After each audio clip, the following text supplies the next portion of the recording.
ഇപ്പോൾ നടക്കാൻ പോകുന്നത് ആമ്പൽ പരിശീലനമാണ്. ഡോക്ടർ വി ഗിരീഷ് കുമാർ സാറാണ് ക്ലാസ് എടുക്കുന്നത്. നിങ്ങൾക്ക് സാറിനെ അറിയായിരിക്കും. സാറ് നമ്മുടെ വിദഗ്ധ അധ്യാപകനാണ്. ആ നിലയിൽ നിങ്ങൾക്ക് മുമ്പ് സാറിൻ്റെ ക്ലാസ്സുകൾ കിട്ടിയിട്ടുണ്ടാവും. അപ്പോൾ സാറിനെക്കുറിച്ച് നിങ്ങൾക്ക് നന്നായിട്ട് അറിയാം. കൂടാതെ അദ്ദേഹം നമ്മുടെ അക്കാദമിക് കൗൺസിൽ അംഗമാണ്, എഴുത്തുകാരനാണ്, SCERTയുടെ പാഠപുസ്തക സമിതി അംഗമാണ്. ഇങ്ങനെ വിരമിക്കലിന് ശേഷവും നിരന്തരം വിദ്യാഭ്യാസ പ്രവർത്തനങ്ങളുമായിട്ട് ബന്ധപ്പെട്ടിരിക്കുന്ന വ്യക്തിത്വമാണ് അദ്ദേഹം. ഇപ്പോൾ നടക്കാൻ പോകുന്നത് ആമ്പൽ പരിശീലനമാണ്. ഡോക്ടർ വി ഗിരീഷ് കുമാർ സാറിനെ സ്നേഹാദരങ്ങളോടെ ക്ഷണിക്കുന്നു. ഈ 30-35 വർഷത്തെ എൻ്റെ അനുഭവത്തിൽ നിന്ന് ഞാൻ മനസ്സിലാക്കിയിട്ടുള്ളൊരു കാര്യം, അത് നിങ്ങളുമായിട്ട് പറയാൻ എനിക്ക് വലിയ താല്പര്യമുണ്ട്.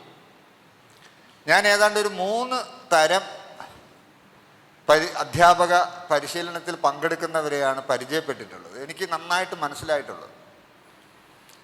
അതിലെ ഒന്നാമത്തെ തരം എന്ന് പറയുന്നത്, ഇപ്പോൾ 9 മണിക്കാണ് അല്ലെങ്കിൽ 8:30-ക്കാണ് നമ്മുടെ സെഷൻ ടൈം പറഞ്ഞാൽ അവരൊരു 7 മണിക്ക് വരും. വന്ന് കൃത്യമായിട്ട് വേണ്ടുന്ന സ്ഥലത്തൊക്കെ ഇരിക്കും. ക്ലാസ്സിൽ നമ്മൾ പറയുന്നത് കേട്ട് ഭയങ്കരമായിട്ട് തലയാട്ടും. നമുക്ക് അവരെ നോക്കി ക്ലാസ് എടുക്കാൻ ഭയങ്കര ആവേശമാവും.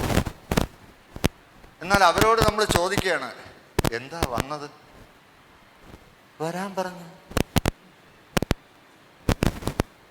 പറഞ്ഞതുകൊണ്ട് വന്നു. എപ്പോൾ പോവും? ക്ലാസ് തീരുമ്പോൾ പോവും. ഇത്രയേ ഉള്ളൂ. അവരുടെ ഉത്തരവാദിത്വം അത്രയേ ഉള്ളൂ. പരിശീലനത്തിൽ പങ്കെടുക്കാൻ ഒരു നോട്ടിഫിക്കേഷൻ കിട്ടി, വന്നു, പറയുമ്പം പോവും. ബാക്കിയൊന്നും അവർക്ക് ബാധകമല്ല. എന്നാൽ വേറെ ഇടത്ത് ചെല്ലുമ്പോൾ വേറൊരു തരം ഗ്രൂപ്പുണ്ട്. അവരാണ് മെജോറിറ്റി കേട്ടോ. അവരെങ്ങനെയെന്നറിയാവോ? വ്യവഹാര രൂപങ്ങളാ. പറഞ്ഞു, ഇഷ്ടം പോലെ പറഞ്ഞു. പ്രവർത്തനാധിഷ്ഠിത ക്ലാസ്സാ. എല്ലാം പറഞ്ഞു. അവിടെ ചെന്നിട്ട് എന്തോന്ന് വേണമെന്ന്, ഇവിടെ ക്ലാസ്സിൽ ചെന്നിട്ട് എന്തോന്ന് വേണമെന്ന് ഞാൻ തീരുമാനിച്ചു. അവരെ നമ്മൾ നോക്കിയാൽ, അങ്ങനെയുള്ളവരെ മുഖം കണ്ടു കഴിഞ്ഞാൽ പിന്നെ നമുക്കവിടെ നിൽക്കാൻ തോന്നില്ല കേട്ടോ. അതാണ് അത് മെജോറിറ്റി ആട്ടോ. ഒരു 70% എബോവ് വരും. പിന്നെ ഒരു വിഭാഗമുണ്ട്, അതും ഞാൻ അനുഭവിച്ചിട്ടുള്ളതാണ്. അവർക്ക് ഈ അറിയിപ്പ് കിട്ടുമ്പോൾ തന്നെ അവർ മനസ്സിൽ കരുതും, ഞാൻ എവിടെ നിൽക്കുന്നു, ഞാൻ എത്രമാത്രമുണ്ട്.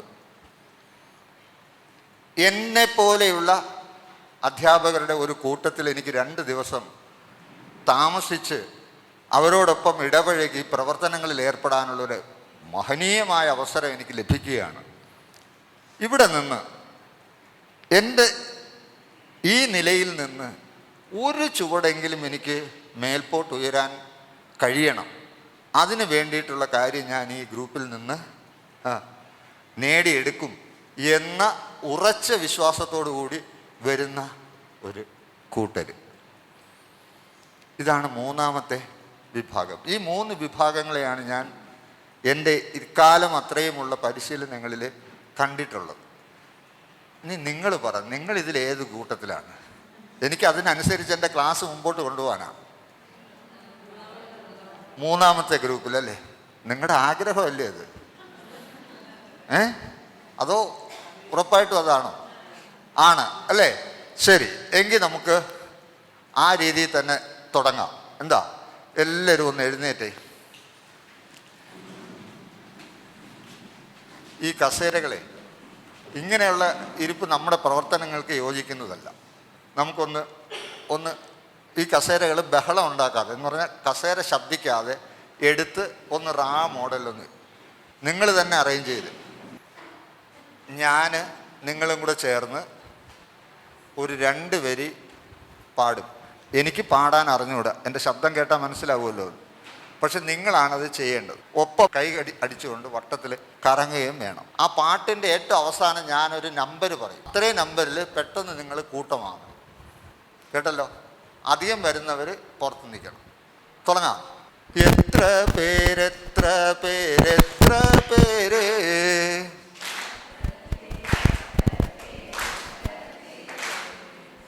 എത്ര പേരെന്നൊന്നു ചൊല്ലിടാമോ?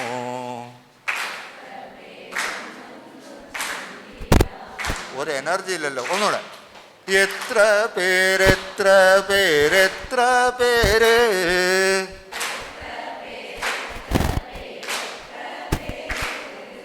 എത്ര പേരെന്നൊന്നു ചൊല്ലിടാമോ?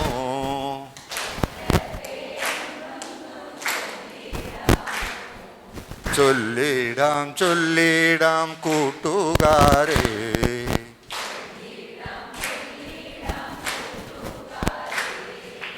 എൻ ചൊല്ലു കേട്ടോളൂ. 5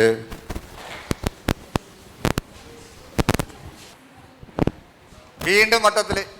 ഇനി ഇതേപോലെ നമ്പർ പറയുമ്പം ഇപ്പൊ കൂടിയ ആൾക്കാർ ഒരിക്കലും ആ കൂട്ടത്തിൽ വരരുത്. ഓക്കെ? ഇപ്പൊ കൂടിയവർ ആ നിങ്ങളുടെ കൂട്ടത്തിൽ ഇനി വരരുത്. ഓക്കെ? റെഡി? തുടങ്ങാം. എത്ര പേരെത്ര പേരെത്ര പേര് എത്ര പേരെന്നൊന്നു ചൊല്ലിടാമോ? ചൊല്ലിടാം ചൊല്ലിടാം കൂട്ടുകാരെ, എൻ ചൊല്ലു കേട്ടോളൂ. 8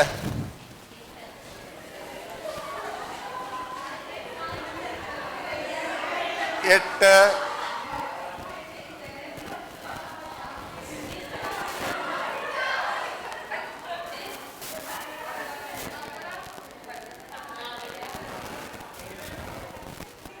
എത്ര പേരുണ്ട്? 3, 6, 8 കറക്റ്റ്. ഇവിടെ 3, 6, 8 കറക്റ്റ്. ഇവിടെ 3, 3, 8. ഇവിടെ 3, 6, 8. നിങ്ങൾ 3 പേര് മിച്ചമായി. നിങ്ങൾക്ക് പെട്ടെന്ന് ഗ്രൂപ്പ് ആവാൻ പറ്റിയില്ല അല്ലേ? ദേ വന്ന അവസാനം വന്നവരെയൊക്കെ കൂട്ടിക്കും. ഇനി നിങ്ങൾക്ക് അവിടെ തന്നെ കസേര ഇട്ടിരിക്കാം. നിങ്ങളുടെ ഗ്രൂപ്പിലേക്ക് ഇപ്പോൾ വളരെ സിമ്പിളായിട്ടുള്ള ഒരു വർക്ക്ഷീറ്റ് തരും.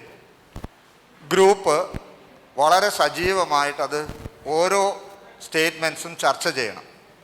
എന്നിട്ട് നിങ്ങളുടെ ഗ്രൂപ്പിൻ്റെ ഫൈൻഡിങ് അതിൽ തന്നെ എഴുതാം. മനസ്സിലായോ? അതിൽ നിന്ന് നിങ്ങളുടെ ഗ്രൂപ്പിൽ നിന്ന് ഒരാളെ നിങ്ങൾ കണ്ടെത്തി 10 മിനിറ്റ് കഴിയുമ്പോൾ ഞാനിത് അവതരിപ്പിക്കാൻ ആവശ്യപ്പെടും. അന്നേരം നിങ്ങളുടെ ഗ്രൂപ്പിൽ നിന്ന് ഒരാൾ വന്ന് നിങ്ങളുടെ ഗ്രൂപ്പിൻ്റെ കണ്ടെത്തൽ അവതരിപ്പിക്കണം. ഓക്കെ? മനസ്സിലായല്ലോ? അതിലെ ഓരോ പോയിന്റും ഓരോ പ്രസ്താവനയും ഉറക്കം നിങ്ങൾ വായിച്ചിട്ട് നിങ്ങളുടെ അഭിപ്രായം നിങ്ങൾ ചർച്ച ചെയ്തിട്ട് വേണം നിങ്ങളുടെ അഭിപ്രായം അതിൽ രേഖപ്പെടുത്തുക. ഈ വർക്ക്ഷീറ്റിലുണ്ടായിരുന്ന പോയിന്റുകൾ ഓരോ ഗ്രൂപ്പും ചർച്ച ചെയ്തിട്ടുണ്ട്. വളരെ സജീവമായ ചർച്ചയാണ് ഞാൻ ഗ്രൂപ്പുകളിൽ കണ്ടത്. പക്ഷെ എങ്കിലും സ്വാഭാവികമായി സാധാരണ ഗ്രൂപ്പ് പ്രവർത്തനത്തിൽ ഉണ്ടാകുന്ന ഒരു പ്രശ്നമാണ് പാസീവായിരിക്കുന്നവരുണ്ടാവും അല്ലേ? എഴുതാൻ ഒരാൾ, പറഞ്ഞു കൊടുക്കാൻ 2-3 പേര്, പിന്നെ ഇടയ്ക്ക് കയറി എന്തെങ്കിലുമൊക്കെ പറയാനും 2-3 പേര്. ആകെ 8 പേര് ഗ്രൂപ്പിലുണ്ടെങ്കിൽ ഒരു 5 പേര് അതിലൊക്കെ ഇങ്ങനെ ഇടപെട്ട് നിൽക്കും. ഒരു 3 പേര് ഞാൻ നേരത്തെ പറഞ്ഞില്ലേ എന്ത് വേണോ എഴുതിക്കോ എന്നുള്ള മട്ടിലിരിക്കും. പക്ഷെ ഇവിടെ ആ ഗ്രൂപ്പുകളിൽ ഞാൻ അങ്ങനെ കണ്ടില്ല. അതെനിക്ക് സന്തോഷം തന്നു.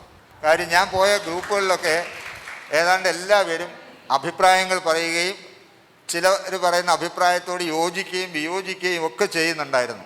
അതാണ് ഒരു ഗ്രൂപ്പ് ചർച്ചയ്ക്ക് ആവശ്യമായിട്ടുള്ളത്. ശരി, ആദ്യത്തെ ഗ്രൂപ്പിൽ നിന്ന് ആദ്യത്തെ പോയിന്റിൻ്റെ അഭിപ്രായം ആ ഗ്രൂപ്പിൽ നിന്ന് ഒരാൾ അവതരിപ്പിക്കും. അതിനോട് നിങ്ങളുടെ ഗ്രൂപ്പിൻ്റെ അഭിപ്രായം എന്താണ് എന്നുള്ളത് നിങ്ങൾ ചർച്ച ചെയ്ത് നിങ്ങൾക്കറിയാം. അതിനനുസരിച്ച് നിങ്ങൾ അതിനോട് പ്രതികരിക്കണം. കൂട്ടിച്ചേർക്കാനുണ്ടെങ്കിൽ നിങ്ങൾക്ക് കൂട്ടിച്ചേർക്കാം. അല്ല, ആ പറഞ്ഞതല്ല വസ്തുത, മറ്റൊന്നാണ് വസ്തുതയെങ്കിൽ നിങ്ങൾക്കത് ക്ലാരിഫൈ ചെയ്യാം. ഓക്കെ?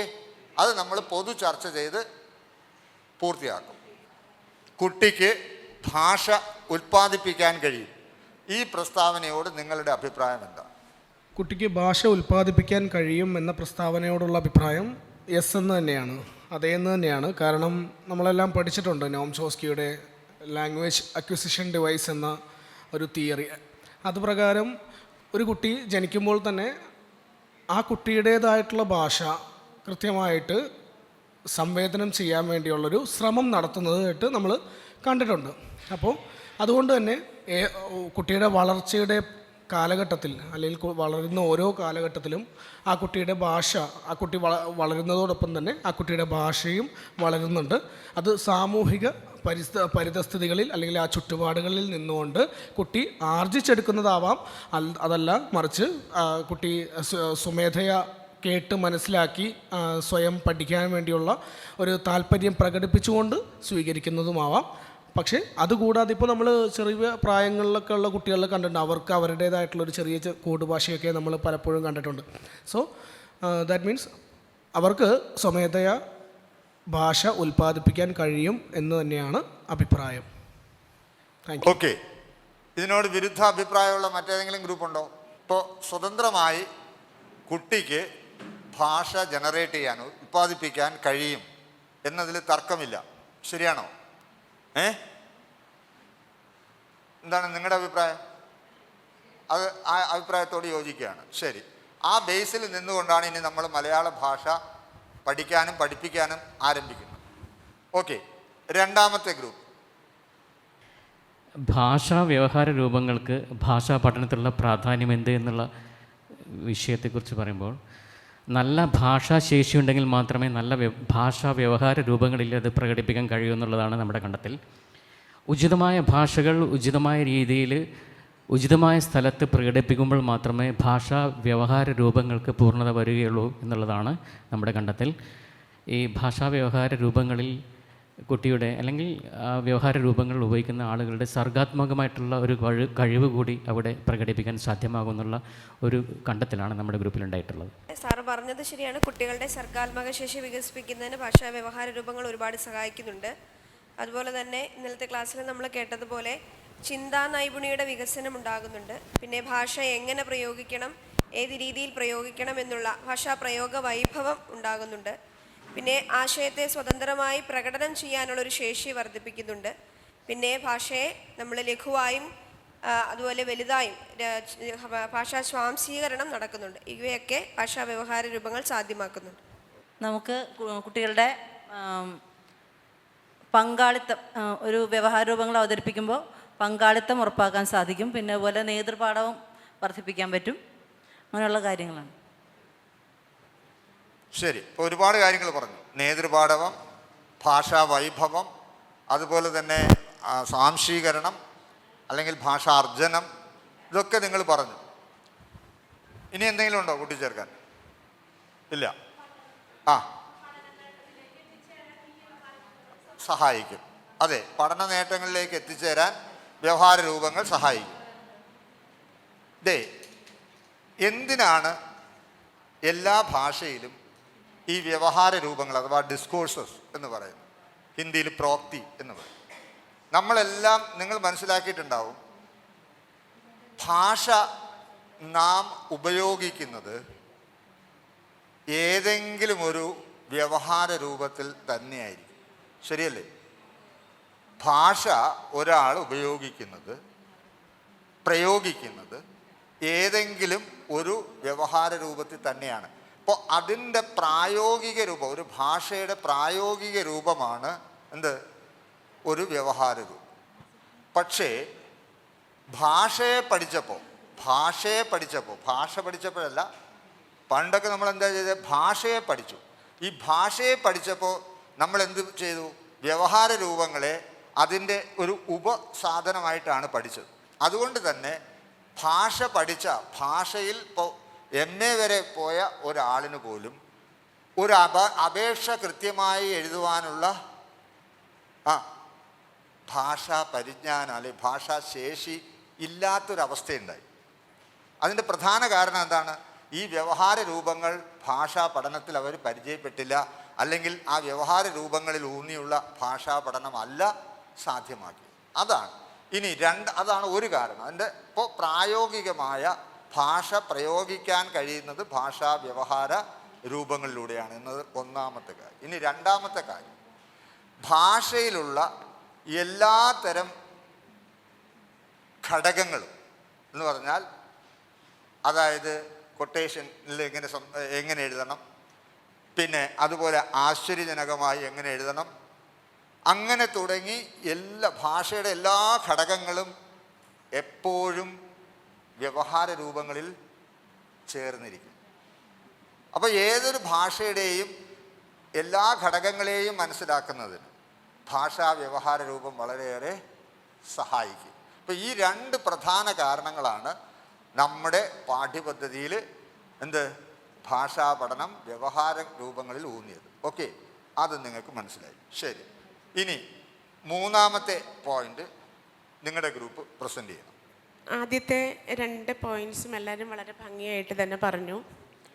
പിന്നെ ഇതിൽ നിന്നും വ്യത്യസ്തമായിട്ട് മൂന്നാമത്തെ പ്രവർത്തനത്തിലും ഇതൊക്കെ തന്നെയാണ് നമുക്കും പറയാനുള്ളത്. കാരണം നമുക്കറിയാം ഭാഷാ പഠനം എന്ന് പറയുന്നത് ഇതെല്ലാം കൂടി ചേർന്നത് തന്നെയാണ്. അപ്പോൾ ഒരു ഭാഷാ പഠന പ്രവർത്തനത്തിൻ്റെ സവിശേഷതകൾ എന്താണ് എന്നാണ് മൂന്നാമതായിട്ട് ഞങ്ങളുടെ ഗ്രൂപ്പ് അവതരിപ്പിക്കാനുള്ളത്. അപ്പോൾ എല്ലാവരും കൂടി ചർച്ച ചെയ്തതിൻ്റെ അടിസ്ഥാനത്തിൽ ഞങ്ങൾ 2-3 കാര്യങ്ങൾ മാത്രമേ കുറിച്ച് വെച്ചിട്ടുള്ളൂ. ഞാൻ ഈ പറഞ്ഞതുപോലെ പറയാനാണെങ്കിൽ ഇതെല്ലാം കൂടി ചേർത്തും അതിനൊരു ആൻസറായിട്ട് മാറ്റാനായിട്ട് നമുക്ക് പറ്റും. അപ്പോൾ തീർത്തും അത് ഒരു പ്രാവർത്തികമായിരിക്കും എന്നുള്ളതാണ് ഞങ്ങൾ എല്ലാവരും കൂടി പറഞ്ഞ ഒരു പ്രധാന പോയിൻ്റ് എന്ന് പറയുന്നത്. അപ്പോൾ പ്രാക്ടിക്കലായിരിക്കും എപ്പോഴും. പിന്നെ നമ്മുടെ ഭാഷാപരമായിട്ടുള്ള വ്യവഹാര രൂപങ്ങളെല്ലാം തന്നെ എന്ത് തന്നെയാണ്, ജീവിതഗന്ധികൾ തന്നെയാണ്. അതാണ് ഏറ്റവും പ്രധാനം, അല്ലേ? അപ്പോൾ ജീവിതം തന്നെയാണ് ഭാഷ എന്ന് പറയുമ്പം അതിനകത്ത് പ്രത്യേകിച്ചൊരു പ്രവർത്തനത്തിൻ്റെയോ ഈ പറഞ്ഞതുപോലെയുള്ള ഒരു സവിശേഷത വെളിപ്പെടുത്തേണ്ടതിൻ്റെയോ ആവശ്യമുണ്ട് എന്ന് എനിക്ക് തോന്നുന്നില്ല. അപ്പോൾ ആ ഒരു തരത്തിലാണ് ഞങ്ങൾ എല്ലാവരും, ഞാൻ മാത്രമല്ല ആ ഗ്രൂപ്പിലുള്ള എല്ലാവരും അങ്ങനെ തന്നെയാണ് അവരുടെ അഭിപ്രായം പ്രകടിപ്പിച്ചതും. പിന്നെ സ്വതസിദ്ധമായതിനെ പ്രവർത്തനങ്ങളിലൂടെ മെച്ചപ്പെടുത്തുക എന്നുള്ളതാണ് അവിടുത്തെ ഏറ്റവും പ്രധാനപ്പെട്ട ഒരു ഘടകം എന്നാണ് ഞങ്ങൾക്ക് തോന്നിയത്.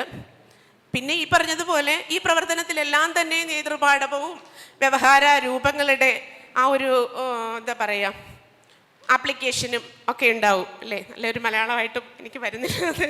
ഒരു ആപ്ലിക്കേഷൻ ലെവലിലേക്ക് അതിനെ ഉയർത്താനായിട്ട് നമ്മുടെ ക്വസ്റ്റ്യൻസും അങ്ങനെ തന്നെയാണ്. ആപ്ലിക്കേഷൻ ലെവൽ ക്വസ്റ്റ്യൻസ് ആണ് ഈ സാധാരണ ഇപ്പോൾ CBSE-യിലും അങ്ങനെ ആയിട്ടുണ്ട്. ഞാൻ ഇന്നലെ പറഞ്ഞിരുന്നു, ഞാനാണെങ്കിൽ ഹയർ സെക്കൻഡറിയിൽ വർക്ക് ചെയ്യുന്നതുകൊണ്ട് എനിക്ക് കൂടുതലും ആ ഒരു ഇതിലാണ്. ഞാനൊരു 10 ദിവസത്തെ എക്സ്പീരിയൻസ് മാത്രമേ ഉള്ളൂ എനിക്ക് ഈ ഒരു KV സെഷനുമായിട്ട്.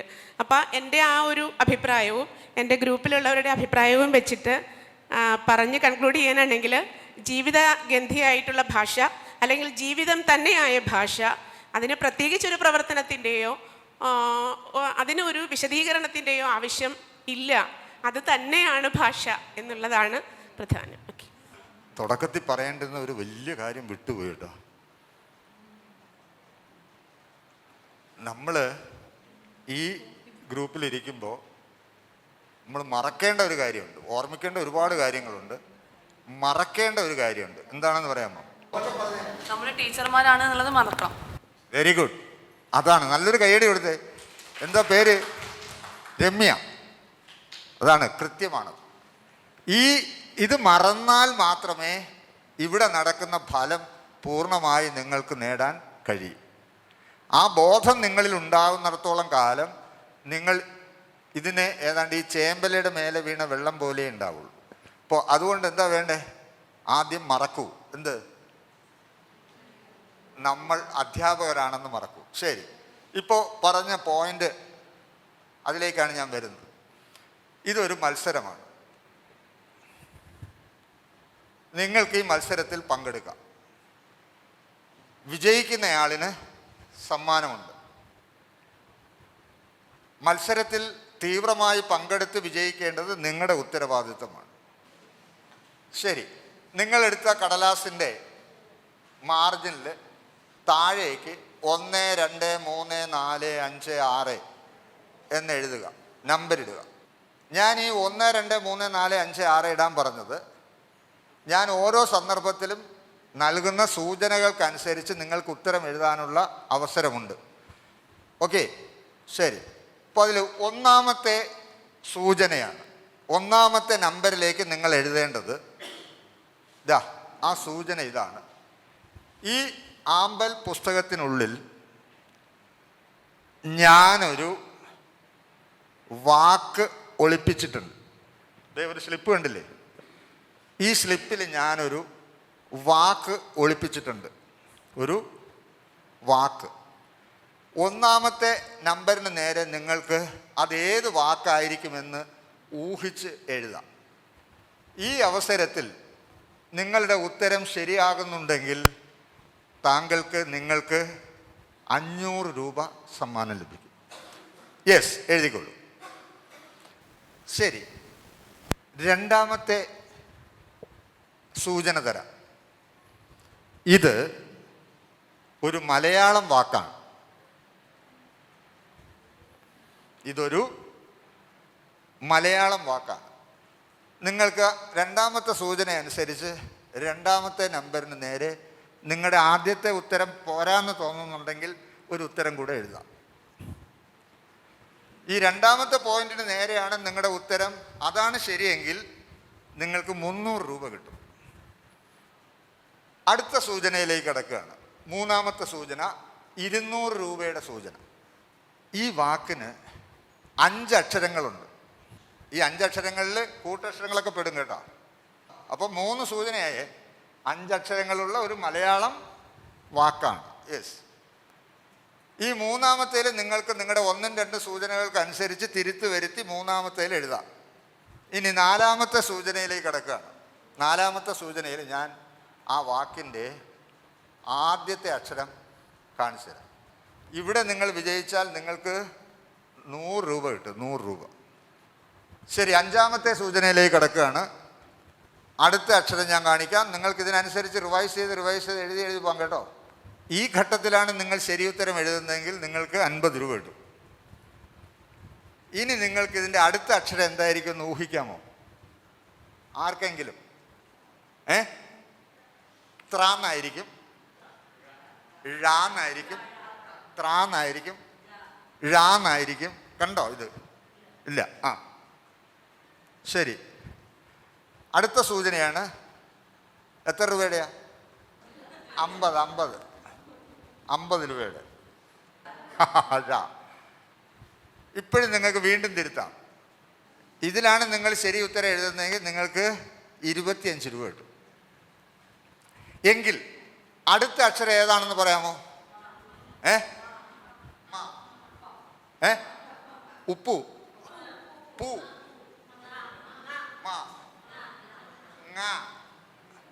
അതൊന്ന് പവിഴങ്ങേ. 5 അക്ഷരമുണ്ട്. 5 അക്ഷരം. ആ ഏതായിരിക്കും?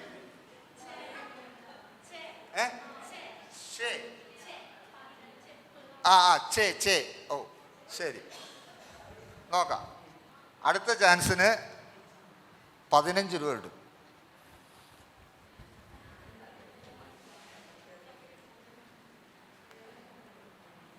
പവിഴമുല്ല. പവിഴമുല്ല എന്ന് പറഞ്ഞ എത്ര പേരുണ്ട്? പവിഴമല്ലിയല്ല, പവിഴമുല്ല. പവിഴമുല്ല ആറാമത്തേല്. അപ്പൊ 25 രൂപ. 25 രൂപ. പവിഴമുല്ല അഞ്ചാമത്തേല്. പവിഴമല്ല. ആ ശരി. എത്ര? 1, 2, 3, 4, 25, 15, 40, 30. ആറാമത്തെ 25, 50. എത്രാമത്തെ? അപ്പൊ 50, 75, 5 എഴുതിയോ? അപ്പൊ 75, 50, 125. ശരി, 125 രൂപ നേടി എന്നാണ് അവർ വിചാരിക്കുന്നത്. പക്ഷെ ഇതാണ് സാധനം.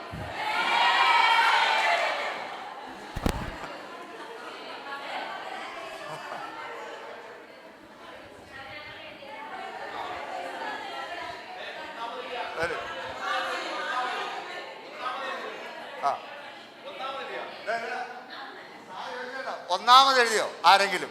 പവിഴമുത്ത് ഒന്നാമത് എഴുതിയോ? രണ്ടാമത് എഴുതിയോ? ഇനി എഴുതരുത്. മൂന്നാമത് എഴുതിയോ? നാലാമത്? ഇവിടെ വാ. എന്താ പേര്? കാവ്യ. സ്നേഹ കോഫ് അല്ല, സ്നേഹ കാവ്യ. സ്നേഹ കാവ്യ അല്ലേ? കാവ്യ ആദ്യം എഴുതിയ വാക്ക് ഏതാ? വാക്ക് എന്ന് തന്നെയാണ് എഴുതിയത്. എന്തുകൊണ്ടാണ് ആദ്യത്തെ വാക്ക് വാക്കെന്ന് തന്നെ എഴുതാൻ തോന്നിയത്? സാറ് പറഞ്ഞ സെന്റൻസിൽ വാക്ക് വന്നു, അതുകൊണ്ടാണ്. പിന്നെ രണ്ടാമത് പറഞ്ഞപ്പോഴും മലയാളം വാക്ക്, അപ്പം ഞാൻ വാക്ക് തന്നെയാണ് ആയിരിക്കും എന്ന് ഊഹിച്ച് വാക്കെന്ന് തന്നെ എഴുതി അല്ലേ? സാറ് പറഞ്ഞു 5 അക്ഷരങ്ങളുണ്ടെന്ന് പറഞ്ഞു. അപ്പം എനിക്ക് മൊത്തത്തിൽ കൺഫ്യൂഷൻ ആയി. പിന്നെ നാലാമത് എന്തോ ഞാൻ ഒരു ഇതിലങ്ങ് എഴുതിയതാണ്. കാണിച്ചപ്പോൾ ഓക്കെ, പവിഴമുത്ത് 4ാമത്തെ തവണ തന്നെ എഴുതി കേട്ടോ. എന്നെ തന്നെ ഒരു പുസ്തകം കൊടുത്ത് ആദരിക്കാൻ വേണ്ടിയിട്ട് ഞാൻ ക്ഷണിക്കുകയാണ്. എല്ലാവരും ഒന്ന് ആത്മാർത്ഥമായി കൈയടിക്കുക.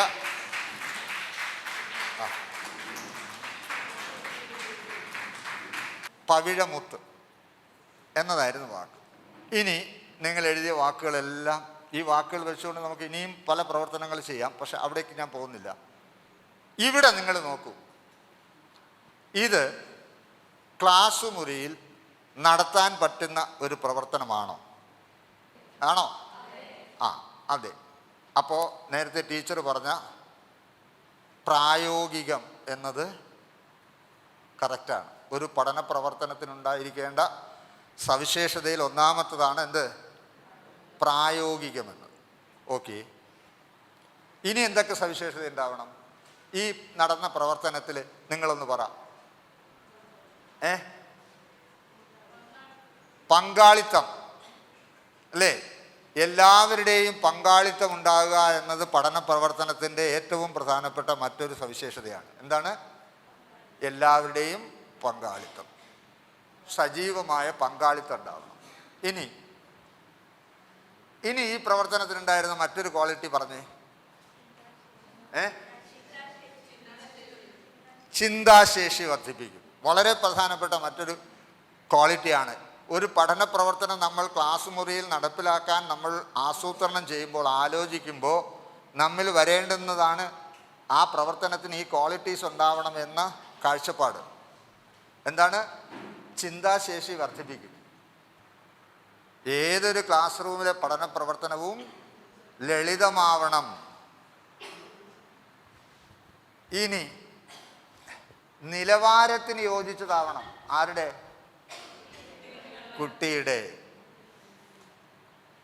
കുട്ടിയുടെ നിലവാരത്തിന് യോജിച്ചതായിരിക്കണം. പിന്നെയുള്ളതെന്ന് ജിജ്ഞാസ ഉളവാക്കുന്നതാവണം. ഇവിടെ നിങ്ങൾക്ക് ജിജ്ഞാസ ഉണ്ടായിരുന്നോ? അടുത്ത എന്താണെന്നറിയാൻ അല്ലേ? അങ്ങനെ ജിജ്ഞാസ ഉളവാക്കുന്നതാവണം. അങ്ങനെ വരുമ്പോൾ മാത്രമാണ് കുട്ടിക്ക് തോട്ട് അതിലോട്ട് അപ്ലൈ ചെയ്യാൻ കഴിയുന്നത്, ചിന്തയെ അതിലേക്ക് പ്രവേശിപ്പിക്കാൻ സാധിക്കുന്നത്. എല്ലാവരുടെയും പങ്കാളിത്തം ഉറപ്പാക്കുന്നതായിരിക്കണം അല്ലേ? ചിന്താശേഷി, ദാറ്റ് ഈസ് ചലഞ്ചിങ്. ഈ ചലഞ്ചിങ് എന്ന് പറയുന്നത് വളരെ പ്രധാനപ്പെട്ടതാണ്. ഏതൊരു ഗ്രൂപ്പിലാണോ നമ്മൾ ആ പ്രവർത്തനം കൊടുക്കുന്നത്, ആ ഗ്രൂപ്പിനത് ചലഞ്ചിങ് ആവണം. പക്ഷേ നമ്മുടെ ലക്ഷ്യം പലപ്പോഴും അവർക്ക് ചലഞ്ചിങ് ആവണമെന്നില്ല. ഇപ്പോൾ ഉദാഹരണത്തിന്, എനിക്ക് നിങ്ങളെ ഇത്രയും പേരെ കൊണ്ട് മലയാളത്തിൽ ക എന്ന അക്ഷരം എഴുതിപ്പിക്കണമെന്നാണ് എൻ്റെ ലക്ഷ്യം, പഠന ലക്ഷ്യം. ഞാൻ നിങ്ങളോട് പറയാണ്, എല്ലാവരും നോട്ട് ബുക്ക് എടുക്കുക, ഒരു പേജ് നിറയെ ക എഴുതുക. ആദ്യം നിങ്ങളൊരു ഇളിപ്പിയ ചിരിയിരിക്കും അല്ലേ? പിന്നെ മനസ്സിലാലോചിക്കുക, ഇയാൾക്ക് എന്ത് പട്ടാണ്. ആ പ്രവർത്തനം ഏറ്റെടുക്കാൻ നിങ്ങൾക്കൊരു താല്പര്യം ഉണ്ടാവുമോ? എന്തുകൊണ്ടാണ് ഇല്ലാത്ത കാര്യം? കാ അക്ഷരം എഴുതുക എന്നത് നമ്മുടെ ലെവലിന്, നമ്മുടെ നിലവാരത്തിന് ഒട്ടും വളരെ ചെറിയ നിലവാരത്തിലുള്ള ഒരു പ്രവർത്തനമാണത്. അപ്പം അത്രയും ലളിതമായൊരു പ്രവർത്തനം ചെയ്യുന്നതിൽ നമുക്ക് ചലഞ്ചില്ല. മനസ്സിലായോ? പക്ഷേ അധ്യാപകൻ എന്ന നിലയ്ക്ക് എനിക്കെന്താ പ്രശ്നം? എനിക്കത് എഴുതിപ്പിച്ചേ പറ്റുള്ളൂ നിങ്ങളെ കൊണ്ട്. അങ്ങനെ വരുമ്പോൾ ഞാൻ എന്ത് വേണം? ഞാൻ ആ പ്രവർത്തനത്തിനെ നിങ്ങളുടെ നിലവാരത്തിനനുസരിച്ച് ഉയർത്തണം. അതിനുള്ള കഴിവ് ആർക്ക്? അധ്യാപകൻ ഉണ്ടാവണം. അപ്പം ഞാൻ നിങ്ങളോട് ആവശ്യപ്പെടുകയാണ്, എല്ലാവരും ബുക്ക് എടുത്തേ. നിങ്ങൾ പേന ആ പേജിൻ്റെ ആരംഭത്തിൽ വെച്ച് കഴിഞ്ഞാൽ ഏറ്റവും അവസാനമേ പേന അതിൽ നിന്ന് ഉയർത്താവും. പറഞ്ഞ് മനസ്സിലായോ? പേന തുടക്കത്തിൽ കടലാസിൽ വെച്ച് കഴിഞ്ഞാൽ പിന്നെ അവസാനമേ എന്ത് ചെയ്യാൻ പാടുള്ളൂ? കടലാസിൽ നിന്ന് പേന എടുക്കാൻ പാടുള്ളൂ. എത്ര കാ എഴുതാം? എത്ര കാ എഴുതാം? ഇതാണ് ഞാൻ ചോദിക്കുന്നതെങ്കിൽ നിങ്ങൾക്ക് ഒറ്റ കാര്യം എഴുതാൻ പറ്റുള്ളൂ. ആണോ ആണോ എന്തിന് എടുക്കാതെ എഴുതാൻ പറ്റുമോ നോക്കിയെന്ന്?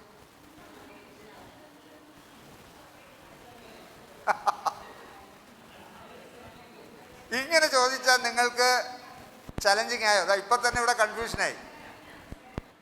ഞാൻ പറഞ്ഞു, ടീച്ചറെ നമുക്ക് ക എന്ന അക്ഷരം കുട്ടികളെ കൊണ്ട് എഴുതിപ്പിക്കുക എന്നുള്ളതാണ്.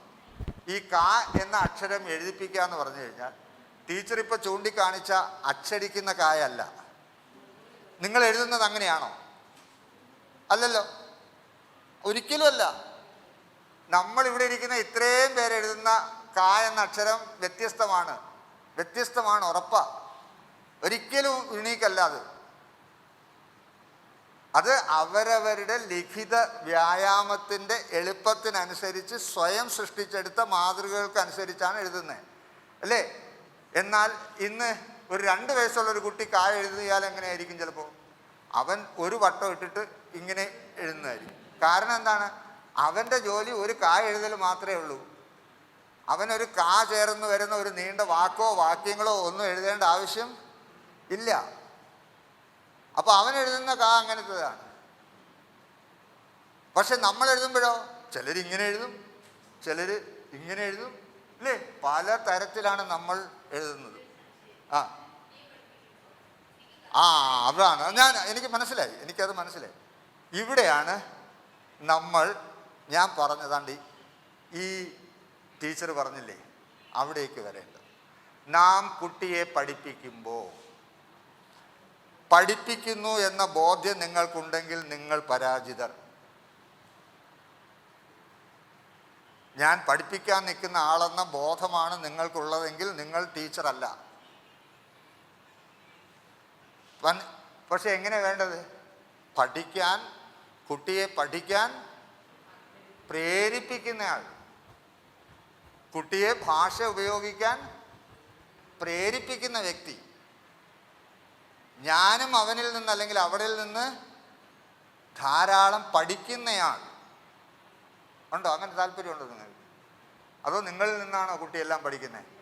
അല്ലല്ലോ, കുട്ടികളിൽ നിന്ന് നമ്മൾ ഒരുപാട് പഠിക്കില്ലേ? പഠിക്കണം, അത് നാച്ചുറലാണ്. അപ്പോൾ അങ്ങനെ വരുമ്പോൾ നാം മാതൃകകളല്ല സൃഷ്ടിക്കേണ്ടത്, മറിച്ച് വൈവിധ്യങ്ങളെയാണ് ഭാഷാ ക്ലാസ്സിൽ സൃഷ്ടിക്കേണ്ടത്. ഭാഷാ ക്ലാസ്സിൽ എപ്പോഴും ധാരാളം വൈവിധ്യങ്ങൾ ഉണ്ടാക്കി കൊടുക്കണം. ഈ വൈവിധ്യങ്ങളിൽ നിന്ന് ആണ് കുട്ടി എന്ത് ചെയ്യേണ്ടത്? അവൻ അനുയോജ്യമായതിനെ തിരഞ്ഞെടുക്കേണ്ടത്. ക എന്ന എത്ര തരം ഫോണ്ട് ഉണ്ടെന്നറിയാമോ? തുളസിയുണ്ട്, മന്ദാരമുണ്ട്, രേവതിയുണ്ട്, കാർത്തികയുണ്ട്. 100-150 പരം ഫോൺസ് ഉണ്ട്. ഇനി ആ ഫോൺസിന് പുറമെ ആലങ്കാരിക ഫോണ്ടുകളുണ്ട്, ഓർണമെൻ്റൽ ഫോൺസ്. അതിലെ കായൊക്കെ കണ്ടു കഴിഞ്ഞാൽ നമ്മൾ വിചാരിക്കും വേറെ വല്ലതുമാണെന്ന്, താമരപ്പൂവാണെന്ന്. എന്ന് പറഞ്ഞാൽ അതിലിങ്ങനെയൊക്കെ എന്ന് പറഞ്ഞാൽ ഇതെല്ലാം കായാണ്. പറഞ്ഞാൽ മനസ്സിലാവുന്നുണ്ടോ? അപ്പോൾ അതുകൊണ്ട് ഇന്നതാണ് ശരി എന്നതൊരിക്കലും, മറിച്ച് അതിൻ്റെ മാതൃകകൾ എന്നത് കുട്ടി തന്നെ സ്വയം കണ്ടെത്തി അവന് ഇഷ്ടപ്പെട്ട മാതൃകയെ സ്വായത്തമാകും. ഇതാണ് നമ്മുടെ ഭാഷാ സമീപനം. ഓക്കെ എന്ന് കരുതി പല മാതൃകകൾ അവൻ കാണണം. അത് ഇന്നതേ പാടുള്ളൂ എന്നല്ല, പല മാതൃകകൾ കുട്ടിയുടെ മുമ്പിലേക്ക് അവതരിപ്പിക്കപ്പെടണം. ഓക്കെ, അതാണ് നമ്മുടെ ഭാഷാ പഠന പ്രവർത്തനങ്ങളുടെ പ്രത്യേകതയായിട്ട് കാണേണ്ടത്. യെസ്, ഇനി അടുത്ത പോയിന്റ്. ഭാഷാർജനവും ഭാഷാ പഠനവും തമ്മിൽ എങ്ങനെയെല്ലാം വ്യത്യാസപ്പെട്ടിരിക്കുന്നു. ഭാഷാ ആർജനം എന്ന് പറയുന്നത് കുട്ടിക്ക് ജന്മസിദ്ധമായി തന്നെ ഉണ്ടാകുന്നുണ്ട്. സഹവർത്തിത്വത്തിലൂടെ അത് സാധ്യമാകുന്നുണ്ട്, അനുഭവത്തിലൂടെ സാധ്യമാകുന്നുണ്ട്. പക്ഷേ ഭാഷാ പഠനം എന്ന് പറയുന്നത് കുറച്ചും കൂടി ശാസ്ത്രീയമായ വശങ്ങൾ അതിൽ ഉൾക്കൊള്ളുന്നുണ്ട്. അതുപോലെ തന്നെ ഒരു അധ്യാപികയുടെ കൈത്താങ്ങ് തീർച്ചയായും കുട്ടിക്ക് ആവശ്യമാണ്. ഈ 2 പോയിന്റ്സാണ് അവർ പറഞ്ഞത്. ഭാഷാർജനവും ഭാഷാ പഠനവും. ഇത് വളരെ അധ്യാപകർ, നമ്മുടെ ഭാഷാ പഠനത്തിൽ മുഴുകിയിരിക്കുന്ന നിങ്ങൾ ബേസിക്കായിട്ടും അടിസ്ഥാനപരമായി സൂക്ഷിക്കേണ്ടുന്ന ഒരു ധാരണയാണ്. മറ്റൊന്നുമല്ല, പ്രാരംഭ ക്ലാസ്സുകളിൽ അല്ലെങ്കിൽ ഭാഷാ പഠനത്തിൻ്റെ പ്രാരംഭ ദശയിൽ ഭാഷാർജ്ജനമാണ് നടക്കേണ്ടത്. എന്താണ് ഭാഷാർജ്ജനം? ഇപ്പോൾ ഒരു ഉദാഹരണത്തിന്, ഞാനൊരു ഉദാഹരണം പറഞ്ഞത് നിങ്ങളിലേക്ക് വ്യക്തമാക്കാം. നിങ്ങൾ എല്ലാവരും കേന്ദ്രീയ വിദ്യാലയത്തിലെ അംഗങ്ങളാണ്.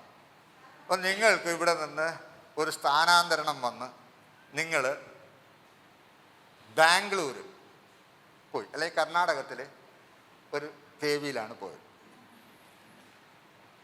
രാത്രി ഇവിടുന്ന് വണ്ടി കയറി, രാവിലെ 7 മണിയായപ്പോൾ ബാംഗ്ലൂർ ഔട്ടറിൽ ചെന്നിറങ്ങി. നല്ല വിശപ്പുണ്ട്. ഇപ്പം എന്തു ചെയ്യും? ബാഗും തൂക്കി റോഡ് ഇങ്ങനെ നോക്കി നടന്നു. എന്തോന്നാണ് നോക്കി നടന്നേ? ഹോട്ടൽ എന്ന് എഴുതിയിട്ടുള്ളതുകൊണ്ട് നമുക്കറിയാം അല്ലേ? നമ്മളവിടെ ചെന്നു. ചായ അന്ന് ഇന്ത്യയിൽ എവിടെ പറഞ്ഞാലും ചായ മനസ്സിലാവും അല്ലേ? ചായ. പക്ഷെ നമുക്ക് എന്തെങ്കിലും കഴിക്കാൻ വേണം. അന്നേരം ആ കണ്ണാടി പെട്ടി കണ്ട ഒരു സാധനത്തോട് നമുക്ക് ഇഷ്ടം തോന്നി. ഇപ്പോൾ ചായ എന്ന് പറഞ്ഞു, പുള്ളിക്കാരന് മനസ്സിലായി. ചായ കൊണ്ടുവന്നപ്പോൾ നമ്മൾ ഇതിനെ കാണിച്ചു അല്ലേ? അപ്പോൾ പുള്ളി ഒരു സാധനം എടുക്കാൻ പോയി. അപ്പോൾ നമ്മളെന്ത് ചെയ്യും? നമുക്കിഷ്ടപ്പെട്ടതല്ല പുള്ളി ആദ്യം എടുക്കാൻ പോയത്, അതുകൊണ്ട് അതല്ല. അപ്പോൾ പുള്ളി എന്ത് ചെയ്തു? അതെടുക്കുന്ന കൂട്ടത്തിൽ ചോദിച്ചു, കാഞ്ചില് പൂഞ്ചിലോ?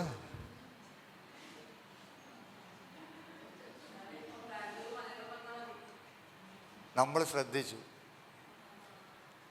എന്തോന്ന്? കാഞ്ചില് പൂഞ്ചില് പോ.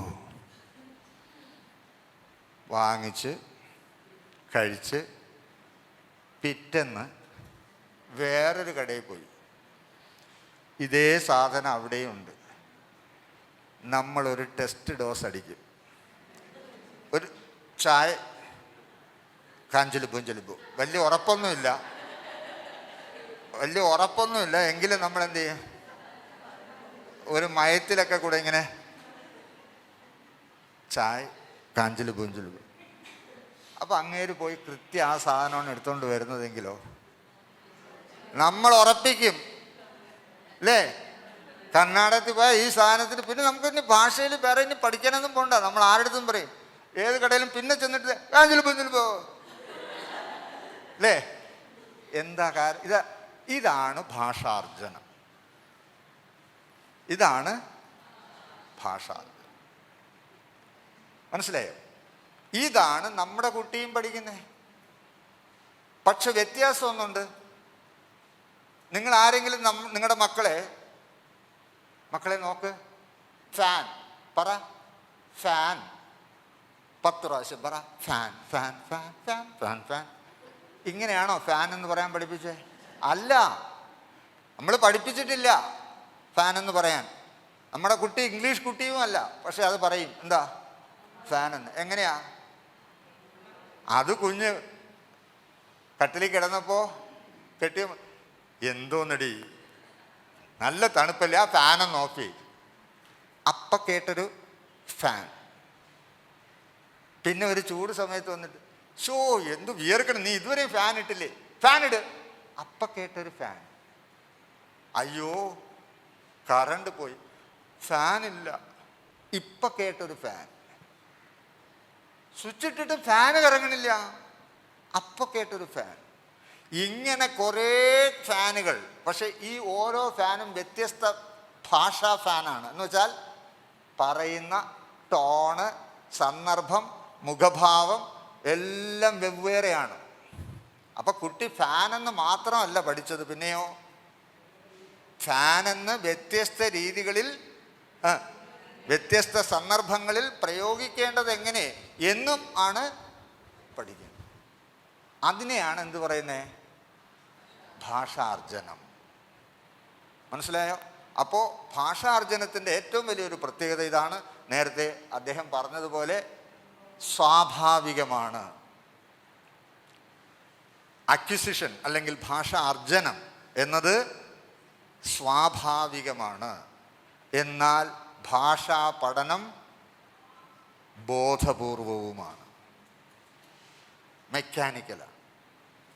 അപ്പം നിങ്ങൾ ഇങ്ങനെ എഴുതണം: ഭാഷാർജനം, ഇപ്പുറത്ത് ഭാഷാ പഠനം.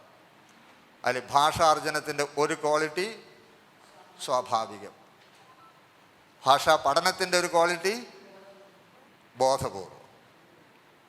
ഇനി അദ്ദേഹം തന്നെ പറഞ്ഞു, ഭാഷാ പഠനത്തിന് ഒരു നിയന്ത്രിതമായ അന്തരീക്ഷം വേണം. അതായത് ക്ലാസ് മുറി എന്ന് നമുക്ക് പറയാവുന്നത്. അവിടെ ചില ചിട്ടവട്ടങ്ങളൊക്കെ ഉണ്ട് അല്ലേ?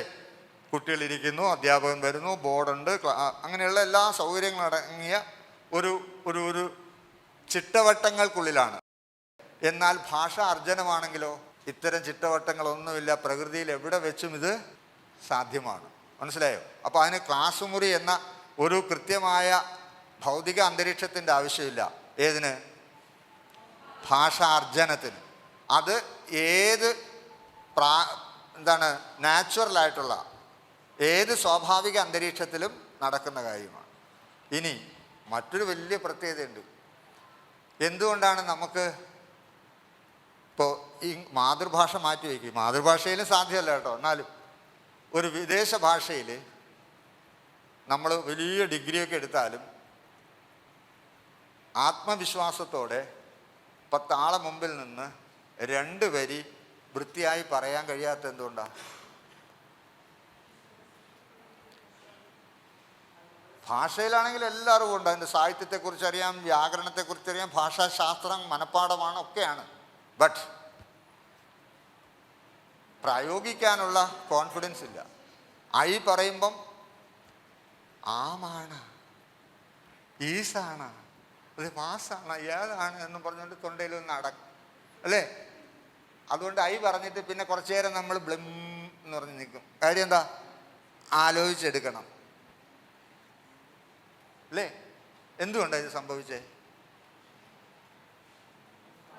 ഇതിൻ്റെ കാര്യം നാം കുട്ടിക്കാലം മുതലേ ഭാഷ പഠിച്ചത് ഭാഷയെ ആണ് പഠിച്ചത്. ഭാഷയെ പഠിച്ചു. അതെങ്ങനെ? ഭാഷയെ കീറി മുറിച്ച് പഠിച്ചു. കർത്താവ്, കർമ്മം, ക്രിയ, നാമം, ക്രിയ, നാമവിശേഷണം, ക്രിയാവിശേഷണം അല്ലേ? പിന്നെ വർത്തമാനകാലം, ഭൂതകാലം, ഭാവികാലം, ഇങ്ങനെ കഷ്ണം കഷ്ണമാക്കി പഠിച്ചു. അതുകൊണ്ട് വർത്തമാനകാലം എന്തെന്നറിയാം, ഭൂതകാലം എന്തെന്നറിയാം, ഭാവികാലം എന്തെന്നൊക്കെ അറിയാം. പക്ഷേ ഇതെങ്ങനെയാണ് എന്നതിൽ കോൺഫിഡൻസ് ഇല്ല. പക്ഷെ ഭാഷ അർജനത്തിൽ അങ്ങനെയല്ല.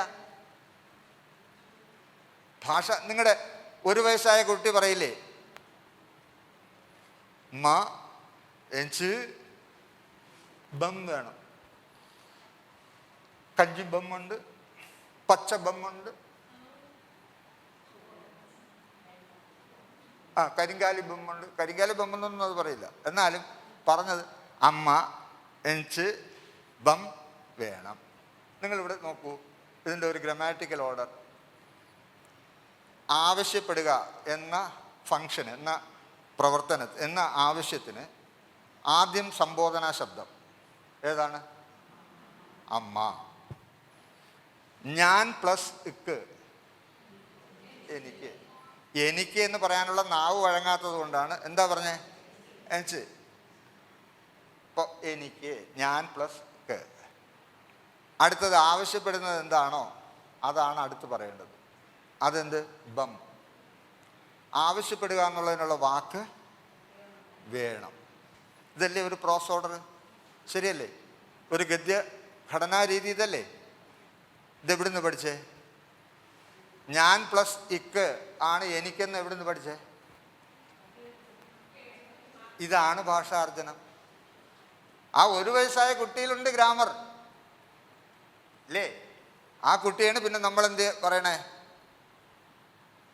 കർത്താവ്, കർമ്മം, ക്രിയ പറയുമ്പോൾ ഭാഷ മുഴുവനും. അപ്പോൾ ഞാൻ പറഞ്ഞത് പ്രാരംഭഘട്ടത്തിൽ എന്താ വേണ്ടേ? ഭാഷാ അർജനത്തിന് ഒരുപാട് സാധ്യതകളാണ്. അതാണ് പറഞ്ഞത്, ഭാഷാർജനം സ്വാഭാവികമാണ്. ഇനി ഇപ്പം പറഞ്ഞെന്താണ്? അത് സമഗ്രമാണ്. ഏത്? ഭാഷാർജനം സമഗ്രമായി നടക്കുന്നു. എന്നാൽ ഭാഷാ പഠനമാണെങ്കിലോ പ്രത്യേകം കഷണങ്ങളായിട്ടാണ് നടക്കുന്നത്. As a whole, part by part. ഇനി ഭാഷാ അർജനത്തിന് ഒരു പുസ്തകം വേണ്ട, അത് പ്രകൃതി തന്നെയാണ് പുസ്തകം. എന്നാൽ ഭാഷാ പഠനത്തിനാണെങ്കിലോ കൃത്രിമമായ പുസ്തകം വേണം. ഓക്കെ, ഇതൊക്കെയാണ് നമ്മുടെ ബേസിക് പാഠ്യപദ്ധതിയുടെ, ആമ്പൽ പാഠ്യപദ്ധതിയുടെ ബേസിക് ആയിട്ടുള്ള കാര്യങ്ങളാണ് നമ്മളിപ്പം മനസ്സിലാക്കിയത്. ഇപ്പം എന്തൊക്കെയാണ്? ഒന്ന്, ആദ്യം പറഞ്ഞത് എന്താണ്? നമ്മൾ മനസ്സിൽ വെക്കേണ്ടത് കുട്ടിക്ക് ഭാഷ ഉൽപ്പാദിപ്പിക്കാൻ കഴിയും. അതിൽ നമുക്ക് വിശ്വാസം വരണം. നമുക്കതിൽ വിശ്വാസം ഉണ്ടായാലേ ആ ഫൗണ്ടേഷനിൽ നിന്നുകൊണ്ടേ നമുക്ക് അടുത്ത ക്ലാസ്സിലേക്ക് പോകാൻ പറ്റുള്ളൂ. നമ്മളത് വിശ്വസിക്കണം. കുട്ടിക്ക് ഭാഷ ഉൽപ്പാദിപ്പിക്കാൻ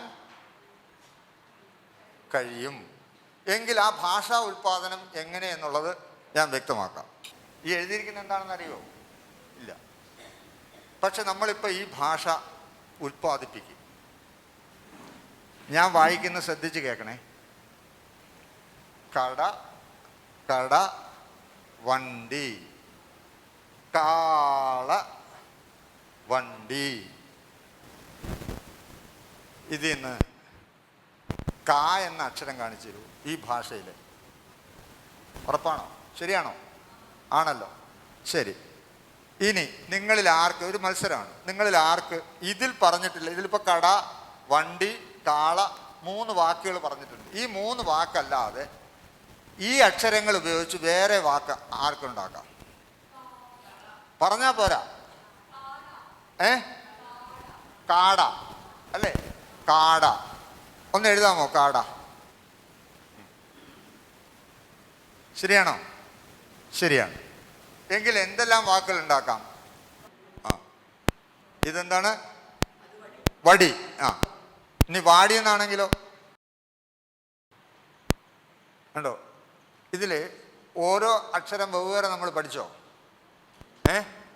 ചിഹ്നങ്ങൾ പ്രത്യേകിച്ച് ആ ചിഹ്നം, ഊ ചിഹ്നം, ഈ ചിഹ്നം എന്നൊക്കെ പറഞ്ഞ് പഠിച്ചോ? ഇല്ലല്ലോ. പിന്നെ നിങ്ങൾക്ക് ഇതിൽ ധാരാളം വാക്കുകൾ, ഇനി നിങ്ങൾക്ക് ഒരുപാട് വാക്കുകൾ ഇതേ ഭാഷയിൽ ഇതിൽ നിന്ന് തന്നെ കണ്ടെത്താൻ പറ്റും അല്ലേ? ഇഷ്ടംപോലെ വാക്കുകൾ. വള, ഒരുപാടുണ്ട് വാക്കുകൾ. ഇതിനെയാണ് എന്ത്? ഇതാണ് ഭാഷ ജനറേഷൻ. നമ്മൾ മലയാള ഭാഷയും ഇങ്ങനെ തന്നെയാണ്. നാം എന്ത് ചെയ്യുന്നു? ഒരു ചിഹ്നത്തിന്മേൽ ഒരു സ്വരം അല്ലെങ്കിൽ ഒരു ശബ്ദം ആരോപിക്കുന്നു. അങ്ങനെയാണ് ആ വാക്കിന് അല്ലെങ്കിൽ ആ അക്ഷരത്തിന് ആ ഉച്ചാരണം വരുന്നത്. നമ്മുടെ ആരോപണമാണ്. നാം ആരോപിക്കുന്ന സ്വരത്തിന് അനുസരിച്ച് ഒരു ചിഹ്നം വരയ്ക്കുന്നു, അത്രയേ ഉള്ളൂ. ഓക്കെ, ഇത് തന്നെയാണ് ഇവിടെയും സംഭവിച്ചത്. ഇതേപോലെ കുട്ടികൾക്ക് സ്വന്തം ബുദ്ധി ഉപയോഗിച്ച് എന്ത് ചെയ്യാൻ പറ്റും? ഇതുപോലെ ഭാഷ ഉൽപ്പാദിപ്പിക്കാൻ സാധിക്കും. ഓക്കെ, ഇനി നമുക്ക് അടുത്ത പുസ്തകത്തിലേക്ക് വരാം. നമ്മുടെ പുസ്തകത്തിൽ, ആമ്പൽ പുസ്തകം കണ്ടിട്ടുണ്ടോ എല്ലാവരും? നമ്മുടെ ആമ്പൽ പുസ്തകത്തിൽ 6 യൂണിറ്റുകളാണുള്ളത്. ഓക്കെ, 6 യൂണിറ്റുകൾ. ഓരോ യൂണിറ്റിലും 3 പാഠം വീതമുണ്ട്. അതിൽ രണ്ടാമത്തെ യൂണിറ്റിൽ 4 പാഠമുണ്ട്. അങ്ങനെ മൊത്തം എത്ര പാഠം? 19 അല്ലേ? 3 പാഠം വീതം 5 യൂണിറ്റുകളിലും 1 യൂണിറ്റിൽ 4 പാഠം. അപ്പോൾ 15 4 19 പാഠങ്ങളാണുള്ളത്. ഇനി ഈ 6 യൂണിറ്റുകളെ, മോനെ ആ സ്ലൈഡ് ഒന്ന് നോക്കൂ. 6 യൂണിറ്റുകളും 3 വർഷം കൊണ്ടാണ് പഠിപ്പിക്കാനുള്ളത്. അപ്പോൾ ഒരു വർഷം എത്ര യൂണിറ്റ്? 2 യൂണിറ്റ്. നമ്മൾ പൊലികയിലേക്കാണ് പോണതേ. 2 തരാം. നിങ്ങളുടെ ബുക്കിൽ എഴുതൂ. ന അല്ലെങ്കിൽ ന, ന, ത. ആ, നായും തായും, ത. 2 അക്ഷരങ്ങൾ. ഓക്കെ. നാ പിന്നെ താ, നായും തായും. ഓ, അതിൻ്റെ കൂടി ചേരുമ്പോൾ എന്താവും? ഇന്ദയാവാം, തിരിച്ചാണെങ്കിൽ ഇത്നയാവാം, ഒക്കെ ആവാം അല്ലേ. ഇനി അതിൻ്റെ കൂട്ടക്ഷരമാണെങ്കിൽ ഇന്നയാവാം, ഇത്തയാവാം. ഓക്കെ. ഈ 2 അക്ഷരം വെച്ച് ഓരോ ഗ്രൂപ്പും ഒരു വായ്ത്താരി സൃഷ്ടിക്കണം. വായ്ത്താരി ചൊല്ലിയിട്ട് അതിനെ വായ്ത്താരി മനസ്സിലാക്കിയിട്ട് അതിനെ ഈണത്തിൽ ഇവിടെ ചൊല്ലണം. വളരെ എളുപ്പമാണ്, പെട്ടെന്ന് ചെയ്യാം. ഓ, ചിഹ്നം ചേർക്കാം, ചില്ലുകൾ ചേർക്കാം, ഇതിനെ കൂട്ടക്ഷരമാക്കാം. വേറെ അക്ഷരം ചേർക്കാൻ പാടില്ല. സത്യം. അക്ഷരം ഇത് 2 പാടുള്ളൂ. നല്ല ഈണത്തിൽ ചൊല്ലണം.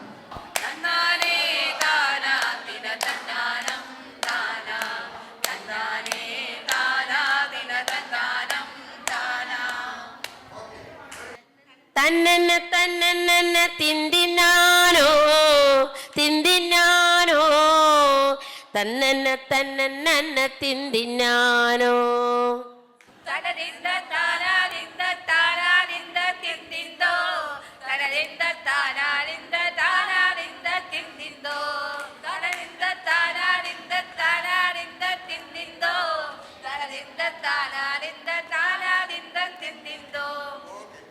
താന തന തന താന തന തന താന തന തന തന്തിന്നാന തന തന തന തന തന തന തന തന തന തന്നാനോ തന തന തന തന തന തന തന തന തന തന്താനോ തന തന തന തന തന തന തന തന തന തന്താനോ തന തന തന തന തന തന തന തന തന തന്താനോ. വളരെ സന്തോഷം കേട്ടോ. എല്ലാ ഗ്രൂപ്പുകാരും നല്ല അടിപൊളിയായിട്ട് വളരെ കൃത്യമായി വായ്ത്താരികൾ തന്നെ ചൊല്ലി 2 അക്ഷരം വെച്ചിട്ട്. മലയാളത്തിൽ ഈ 2 അക്ഷരം വെച്ചിട്ടുള്ള വായ്ത്താരിയേ ഉള്ളോ? അല്ല. പിന്നെ ഏതൊക്കെ അക്ഷരങ്ങൾ വെച്ചിട്ടുണ്ടാവും? ആ, രാ വെച്ചിട്ടുണ്ടാവും അല്ലേ. മിക്കവാറും താരാട്ടൊക്കെ ആ, രാ ഉണ്ട്, ലായുണ്ട്, ജായുണ്ട്, യായുണ്ട്. ഇതെല്ലാം വായ്ത്താരികളാണ്. ഇനി സിനിമയിലാണെങ്കിൽ ഒരുപാട് വായ്ത്താരികളുണ്ട് അല്ലേ. നേരത്തെ അവർ ചൊല്ലിയത് ഒരു സിനിമാ ഗാനത്തിൻ്റെ വായ്ത്താരിയാണ്. അതുപോലെ ഒരുപാടുണ്ട്. തനതിന്ത താനതിന്ത തിന്തിന്നോ താതിന്നെ താനതിന്ത താതിന്നോ തനതിന്ത താനതിൻ താതിന്ത താനതിന്ത അല്ലേ. ഇതുണ്ട്. ആ, അത് തന്നെ ഒന്ന് പാടിക്കേ. താദിനന്ദ താദിനന്ദ തിന്താരോ താദിനന്ദ താദിനന്ദ തിന്താരോ. ഓക്കെ.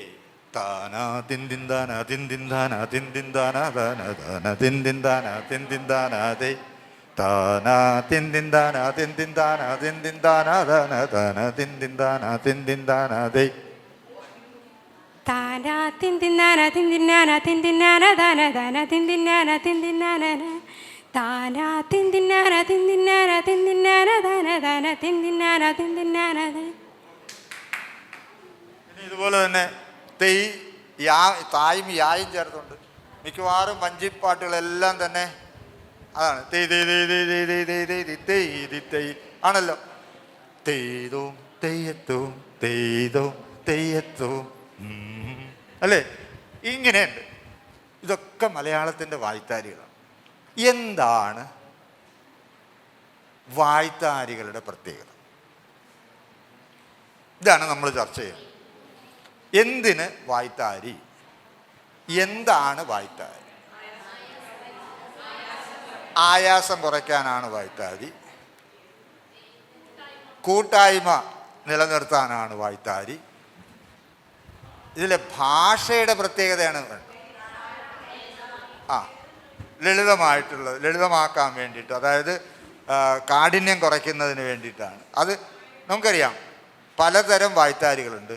കൃഷിയുമായി ബന്ധപ്പെട്ടതുണ്ട്, മറ്റ് തൊഴിലുകളുമായി ബന്ധപ്പെട്ടതുണ്ട്, ഭാരം ചുമക്കുന്നവരുമായി ബന്ധപ്പെട്ടിട്ടുണ്ട്, അല്ലേ, കളികളുമായി ബന്ധപ്പെട്ടിട്ടുണ്ട്. ഇങ്ങനെ പല വിധത്തിലുള്ള വായ്ത്താരികളുണ്ട്. അപ്പോൾ വായ്ത്താരി എന്നത് എന്താണ് എന്നുള്ളതാണ് നമ്മൾ ആദ്യം ഐഡൻറ്റിഫൈ ചെയ്യും, മനസ്സിലാക്കേണ്ടത്. എന്താണ്? ഇംഗ്ലീഷിലാണെങ്കിൽ ഇതിന് പറയുന്നത് റൈം എന്നാണ്. എന്താ ഇതിൻ്റെ പ്രത്യേകത? ഒരു ഭാഷയുടെ ഏറ്റവും ഏറ്റവും അടിസ്ഥാനപരമായ ഏറ്റവും ചെറിയ ഘടകം എന്നത് എന്താണ്? ഒരു ഭാഷയെ ഇങ്ങനെ നമ്മൾ മുറിച്ച് ഏറ്റവും അവസാനം അണുതുല്യമായി കിട്ടുന്ന ഘടകം എന്താണ്? സ്വനം എന്നാണ് അതിന് മലയാളത്തിൽ പറയുന്നത്, ഫോണീം ഇംഗ്ലീഷിൽ. അപ്പോൾ അതാണ് ഒരു ഭാഷയുടെ മൗലികത. ഒരു ഭാഷയെ തിരിച്ചറിയുന്നതിന്, ഒരു ഭാഷയെ അടയാളപ്പെടുത്തുന്നതിന് അതിൻ്റെ അടിസ്ഥാനപരമായ ആ ഘടകം വേണം. ആ ഫോണീം ഉണ്ടെങ്കിൽ അതിന്ന ഇപ്പോൾ ഉദാഹരണത്തിന് ഞാൻ പറയുകയാണ് ചാങ് ചുങ് ച്വാങ്. ഏത് ഭാഷ? ചൈനീസ്. എങ്ങനെ മനസ്സിലായി? ചൈനീസിലൊന്നുള്ള കാര്യമല്ല ഞാൻ പറഞ്ഞത്, എന്നാലും എങ്ങനെയാണ് അത് ഐഡൻറ്റിഫൈ ചെയ്തത്? ആ ഫോണീം അതാണ്, അല്ലേ? നിങ്ങൾ എന്നൊക്കെ പറഞ്ഞു കഴിഞ്ഞാൽ നമ്മുടെ ഒന്ന് ചുമ്മാരിയപ്പ എന്നൊക്കെ ഇങ്ങനെയൊക്കെ പറഞ്ഞു കഴിഞ്ഞാൽ നമ്മൾ വടക്കോട്ടുള്ള ഒരു ഭാഷയുടെ ഫോണീമായിട്ട് ഫീൽ ചെയ്യും. ശരിയല്ലേ? അപ്പോൾ ഓരോ ഭാഷയ്ക്കുമുണ്ട് എന്തോന്ന്? ഫോണീം അല്ലെങ്കിൽ സ്വനം. ആ സ്വനം കുട്ടി മനസ്സിലാക്കി കഴിഞ്ഞാൽ ആ ഭാഷ പ്രയോഗിക്കാൻ വളരെ എളുപ്പമാണ്, ആ ഭാഷ പഠിക്കാൻ. അങ്ങനെയാണ് അതുകൊണ്ടാണ് ഇംഗ്ലീഷിൽ എല്ലായിടത്തും റൈംസാണ് ആദ്യം. എന്താണ് റൈംസിൻ്റെ പ്രത്യേകത? ഒരേ പൊണിയും ഇങ്ങനെ ആവർത്തിച്ച് twinkle twinkle little star how I wonder അവിടെ എല്ലാം ഫോണീംസ്, ഈ സ്വനങ്ങൾ ഇങ്ങനെ ആവർത്തിക്കുന്നു. അങ്ങനെ കുട്ടിക്ക് ആ ഭാഷയുടെ സ്വനങ്ങളുമായി അടുക്കാൻ പറ്റും. അതുപോലെയാണ് മലയാളത്തിലും വായ്ത്താരി എന്ന് പറയുന്നത് ഭാഷയുടെ സ്വനങ്ങളാണ്. ആ സ്വനങ്ങളെ ചേർത്ത് വയ്ക്കുമ്പോഴേക്കും ഉറപ്പായിട്ടും ആ ഭാഷയിൽ ആധിപത്യം അല്ലെങ്കിൽ ആ ഭാഷയിൽ കൂടുതൽ ആത്മവിശ്വാസം ഉണ്ടാകാൻ സഹായിക്കും. അതാണ് വായ്ത്താരിയുടെ പ്രത്യേകത. അപ്പോൾ വായ്ത്താരി ആണ് നമ്മുടെ ആദ്യത്തെ പാഠം. എന്താ അത്? പൊലിക. ആ പൊലിക ഒന്ന് കാണിച്ചേ. പൊലിക ദൈവമേ, പൊലിക ദൈവമേ, ആദിയിൽ വെച്ചോര് അരിയും പൊലിക, കത്തിച്ച് വെച്ചോര് ദീപം പൊലിക, ഊര് പൊലിക, ഉലകം പൊലിക, നാട് പൊലിക, നഗരം പൊലിക. ഇത്രയേ ഉള്ളൂ. തൽക്കാലം ഈ 6 വരികൾ ഒന്ന് എല്ലാവരും എല്ലാ ഗ്രൂപ്പും ഒന്ന് വായിക്കുക. വായിച്ചാൽ മാത്രം പോരാ, നിങ്ങളുടെ ഗ്രൂപ്പിൽ ഇഷ്ടമുള്ള ഒരു ഈണം, ഇപ്പം നമ്മൾ ഒരുപാട് രീതിയിൽ കേട്ടല്ലോ. നിങ്ങൾക്ക് ഇഷ്ടമുള്ള ഒരു രീതിയിൽ ആ 6 വരി ഉറക്കെ ചൊല്ലണം. പൊലിക പൊലിക പൊലിക ദൈവമേ,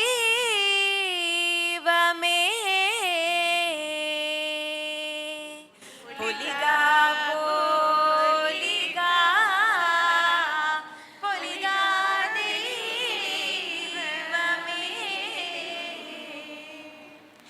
ആദിയിൽ വച്ചോരു അരിയും പോലിക, ആദിയിൽ വച്ചോരു അരിയും പോലിക, കത്തിച്ചു വച്ചോരു ദീപം പോലിക,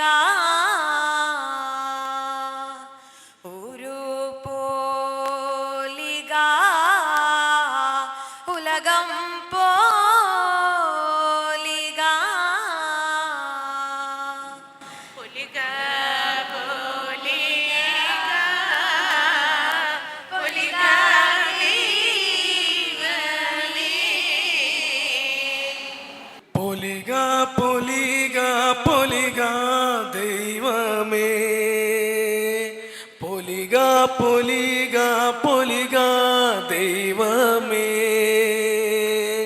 പൊലിക പൊലിക ദൈവമേ, പൊലിക പൊലിക പൊലിക ദൈവമേ,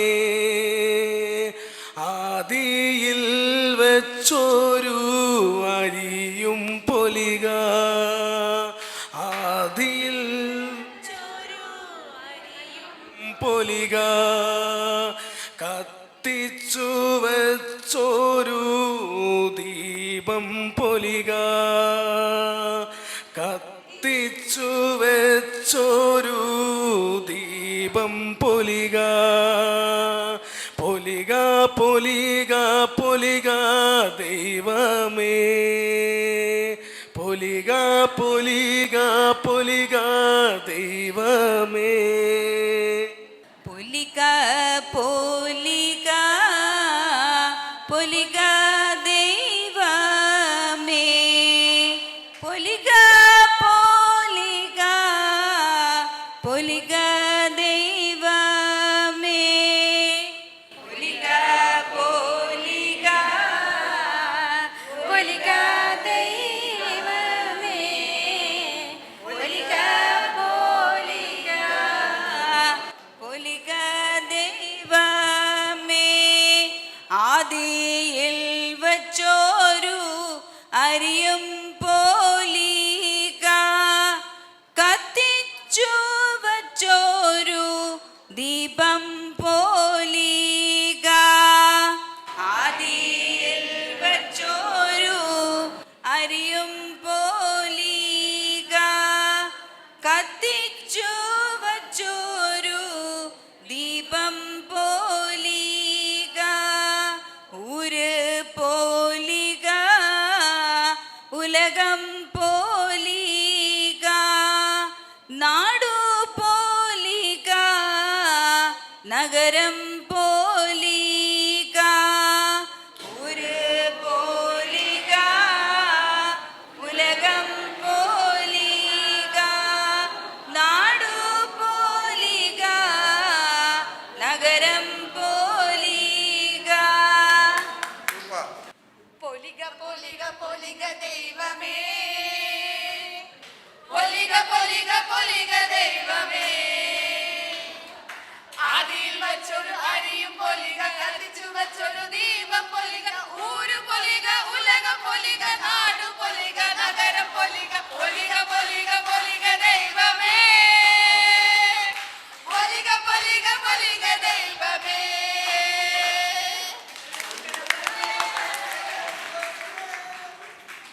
സൂപ്പർ. ഇതാണ് ഇപ്പോഴാണ് സത്യത്തിൽ എനിക്ക് ആത്മവിശ്വാസം ഉണ്ടായത്. സത്യത്തിലേ ആമ്പലില്ലേ, ആമ്പൽ പുസ്തകം നിങ്ങളുടെയൊക്കെ കയ്യിൽ ഭദ്രമാണ് കേട്ടോ. സത്യം കാര്യം അങ്ങനെയായിരുന്നു പെർഫോമൻസ്. ഏത് കലാരൂപമാണെങ്കിലും അതിൻ്റെ ലക്ഷ്യം തിരിച്ചറിഞ്ഞുകൊണ്ട് അതിനെ വൈവിധ്യമാർന്ന രീതികളിൽ അവതരിപ്പിക്കാനുള്ള അവസരം കുട്ടികൾക്ക് നൽകിക്കൊണ്ട് അതിനുശേഷം അത് ഏതാണ് ഇതിൽ ഏറ്റവും ഉചിതമെന്ന് സ്വയം കുട്ടികൾക്ക് തിരഞ്ഞെടുക്കാനുള്ള സന്ദർഭം കൊടുക്കുന്ന, അങ്ങനെ യുക്തിപൂർവമായി മുന്നോട്ട് പോകാനുള്ള ഒരു അവസരമാണ് നമ്മൾ കുട്ടികൾക്ക് കൊടുക്കേണ്ടത്. അവിടെ ഈ താളവും ഈ ഈണത്തിലും അത് ഇവർ ചൊല്ലിയ ഈണത്തിൽ ചൊല്ലാം, ഇവർ ചൊല്ലിയ ഈണത്തിൽ ചൊല്ലാം, ഇനി അവർ ചൊല്ലിയത് ചൊല്ലാം, നിങ്ങൾ ചൊല്ലിയത് ചൊല്ലാം, പല ഈണത്തിലും ചൊല്ലാം എന്ന തിരിച്ചറിവ്, അവിടെയാണ് കുട്ടി ഭാഷാപരമായിട്ട് ഔന്നത്യത്തിലേക്ക് എത്തുന്നത്. അതിന് പരമാവധി സാധ്യതകൾ നമ്മൾ തുറന്നു കൊടുക്കണം. മനസ്സിലായോ? കാരണം ഈ ഈണത്തിലും ഇതേ വരികൾ ചൊല്ലാൻ പറ്റുന്നുണ്ട് എന്ന് കുട്ടിക്ക് തിരിച്ചറിയാൻ പറ്റണം. അതിനുശേഷമാണ്, ഇതെല്ലാം കഴിഞ്ഞതിന് ശേഷമാണ് ഇതിനെ ഒന്ന് ജനറലൈസ് ചെയ്യുന്ന ഒരു സന്ദർഭം വരുമ്പോഴാണ് എങ്കിൽ ഇത് ഇന്നിടത്ത് തോറ്റമായിട്ട് പാടുന്ന പാട്ടാണ്, ആ പാട്ടിന് അതിൻ്റേതായ ചില ആചാര അനുഷ്ഠാനങ്ങളുണ്ട് എങ്കിൽ അവിടെ അത് ഏത് രീതിയിലാണ് ചൊല്ലേണ്ടത് എന്നൊരു നിഗമനത്തിലേക്ക് കുട്ടിക്ക് എത്താൻ സാധിക്കേണ്ടത്. ഓക്കെ, അങ്ങനെയാണ് വേണ്ടത്. ശരി, പൊലിക പൊലിക എന്ന ഈ മൊത്തം കവിത, ആദ്യത്തെ പാഠം അത് പഠിക്കുമ്പോഴുള്ള ലക്ഷ്യങ്ങൾ എന്തൊക്കെയാണ്? അതിന് കൃത്യമായി ചില പഠന നേട്ടങ്ങൾ അല്ലെങ്കിൽ പഠന ലക്ഷ്യങ്ങൾ പ്രസ്താവിച്ചിട്ടുണ്ട്. കവിതകൾ, പാട്ടുകൾ എന്നിവ കേട്ടും ചൊല്ലിയും ആസ്വദിക്കുന്നതിന്, ഇതാണ് ഒരു പഠന ലക്ഷ്യം. എന്താണ്? കവിതകൾ, പാട്ടുകൾ എന്നിവ കേട്ടും ചൊല്ലിയും ആസ്വദിക്കുന്നത്. ഇനി കവിതകൾ ഒറ്റയ്ക്കും കൂട്ടായും വ്യത്യസ്ത ഈണങ്ങളിൽ ചൊല്ലുന്നതിന്, അത് മറ്റൊരു പഠന ലക്ഷ്യം. കവിതകൾ, പാട്ടുകൾ എന്നിവ ഒറ്റയ്ക്കും സംഘമായും വിവിധ ഈണങ്ങളിൽ ചൊല്ലുന്നത്. ഇനി കവിതകൾ, പാട്ടുകൾ എന്നിവ വായിച്ച് നാടക രൂപത്തിൽ ആക്കുന്നതിന്. ഇതാണ് ഈ പാഠത്തിൽ വരേണ്ടുന്ന പ്രധാനപ്പെട്ട പഠന ലക്ഷ്യങ്ങൾ. ഇപ്പോൾ നമ്മൾ ഈ പാഠം നമുക്ക് 3.5 മാസം എടുക്കാനുണ്ട്. 3.5 മാസം ഈ ഒരു പാഠം. അപ്പോൾ നോക്കൂ, ഈ ഒരു പാഠം ഒരു ദിവസം ഒരു ആഴ്ചയിൽ എത്ര ക്ലാസ് കിട്ടാവും നിങ്ങൾക്ക്? 2 ക്ലാസ് കിട്ടില്ലേ? 1 അവറാണോ? ആഴ്ചയിൽ 1 പീരീഡ്, 1 മണിക്കൂറാണോ? ശരി, നമുക്കിതിലൊരു സമവായത്തിലെത്താം, ഇതിൻ്റെ ഒരു ശരാശരിയിലെത്താം. പലർക്കും പല രീതിയിലാണ്, പല അളവിലാണ് ക്ലാസ്സുകൾ കിട്ടുന്നതെന്ന് ഇപ്പം മനസ്സിലായി. എങ്കിലും നമുക്കിതിനെ ഒരാഴ്ചയിൽ 1 മണിക്കൂർ എന്ന് തിട്ടപ്പെടുത്താം. ഒരാഴ്ചയിലാണ്, ഒരാഴ്ചയിൽ. ഇപ്പോൾ ഒരു മാസം 4 മണിക്കൂർ. ഓക്കെ, 3 മാസം കൊണ്ട് 12 മണിക്കൂർ. റൈറ്റ്, 12 മണിക്കൂർ കിട്ടും ഈ ഒരു പാഠം മുഴുവനും പ്രോസസ്സ് ചെയ്യാൻ ക്ലാസ്സിൽ. ഈ നാടൻ പാട്ടിൻ്റെ, ഈ തോറ്റം പാട്ടിൻ്റെ കൂടുതൽ പഠന ലക്ഷ്യങ്ങളിലേക്ക് കുട്ടിയെ നയിക്കാൻ നിങ്ങൾക്ക് ലഭിക്കുന്നത് മൊത്തം ഏറ്റവും കുറഞ്ഞത് 12 മണിക്കൂർ. ഇപ്പോൾ 12 മണിക്കൂറേക്കുള്ള ക്ലാസ്സാണ് ഈ 4 പഠന ലക്ഷ്യങ്ങളിലൂടെ കടന്നു പോകുന്നത്. ഇപ്പോൾ ആസ്വദിക്കുന്നതിന് എന്തെല്ലാം പ്രവർത്തനങ്ങൾ ചെയ്യും? കവിതകൾ, പാട്ടുകൾ എന്നിവ വായിച്ച് ആസ്വദിക്കുന്നതിന് എന്തെല്ലാം പ്രവർത്തനങ്ങൾ ചെയ്യാൻ പറ്റും? ഒന്നതാണ്, എന്താണ്? ഈണം കണ്ടെത്തൽ. അത് വായിച്ച് ആസ്വദിക്കുന്നതിനുള്ള ഒരു പ്രവർത്തനമാണ്. റൈറ്റ്. പിന്നെ നാടകമാക്കൽ, അതായത് ആ ഡിസ്കോഴ്സ്, കവിത എന്ന് പറയുന്ന ഡിസ്കോഴ്സിൽ നിന്ന്, ആ വ്യവഹാര രൂപത്തിൽ നിന്ന് മറ്റേതെങ്കിലും ഒരു വ്യവഹാര രൂപത്തിലേക്ക് മാറ്റുന്നത്, അത് ആസ്വാദനമാണ്. പിന്നെ കവിതയിൽ നിന്നുള്ള ആ ചോദ്യങ്ങൾ ചോദിക്കാമെന്ന് പറഞ്ഞു. ശരിയാണ്, ചോദ്യങ്ങൾ ആസ്വാദനത്തെ സഹായിക്കും. പക്ഷേ ചോദ്യങ്ങൾ വരുമ്പം ദയവ് ചെയ്ത് എൻ്റെ അധ്യാപക സുഹൃത്തുക്കളൊന്ന് ശ്രദ്ധിക്കണം, വളരെ ശ്രദ്ധിക്കണം. ഈ ചോദ്യങ്ങൾ, ഒരു സ്റ്റഡിയുണ്ട് നാഷണൽ NCERTയുടെ, 75% ഓഫ് ടീച്ചേഴ്സ്, ഇങ്ങനെയാണ് അതിലുള്ളത്, 75% of teachers are asking factual questions in the classroom which do not promote the thought process of the children എന്നാണ്. അതായത് 75% അധ്യാപകരും ക്ലാസ് മുറിയിൽ ചോദിക്കുന്നത് വെറും വസ്തുപരമായ ചോദ്യങ്ങൾ. അത് ഉദാഹരണത്തിന് ഞാൻ പറയാം. ഝാൻസി റാണി എവിടുത്തെ റാണി? ഇതാണ് ഒരു ചോദ്യം. കുട്ടിക്ക് എന്തെങ്കിലും ചിന്തയുടെ ആവശ്യമുണ്ടോ? പഠിപ്പിച്ച ഭാഗത്തു നിന്നും ചോദിക്കുന്നത് ഇങ്ങനെ തന്നെ, തോട്ട് പ്രൊവോക്കിംഗ് ആവുന്നില്ല. അതുകൊണ്ട് കവിതയിൽ നിന്ന് നാം ചോദ്യങ്ങൾ ചോദിക്കുമ്പോൾ, ഇപ്പം ഇതിൽ പൊലിക, ആര് പൊലിക?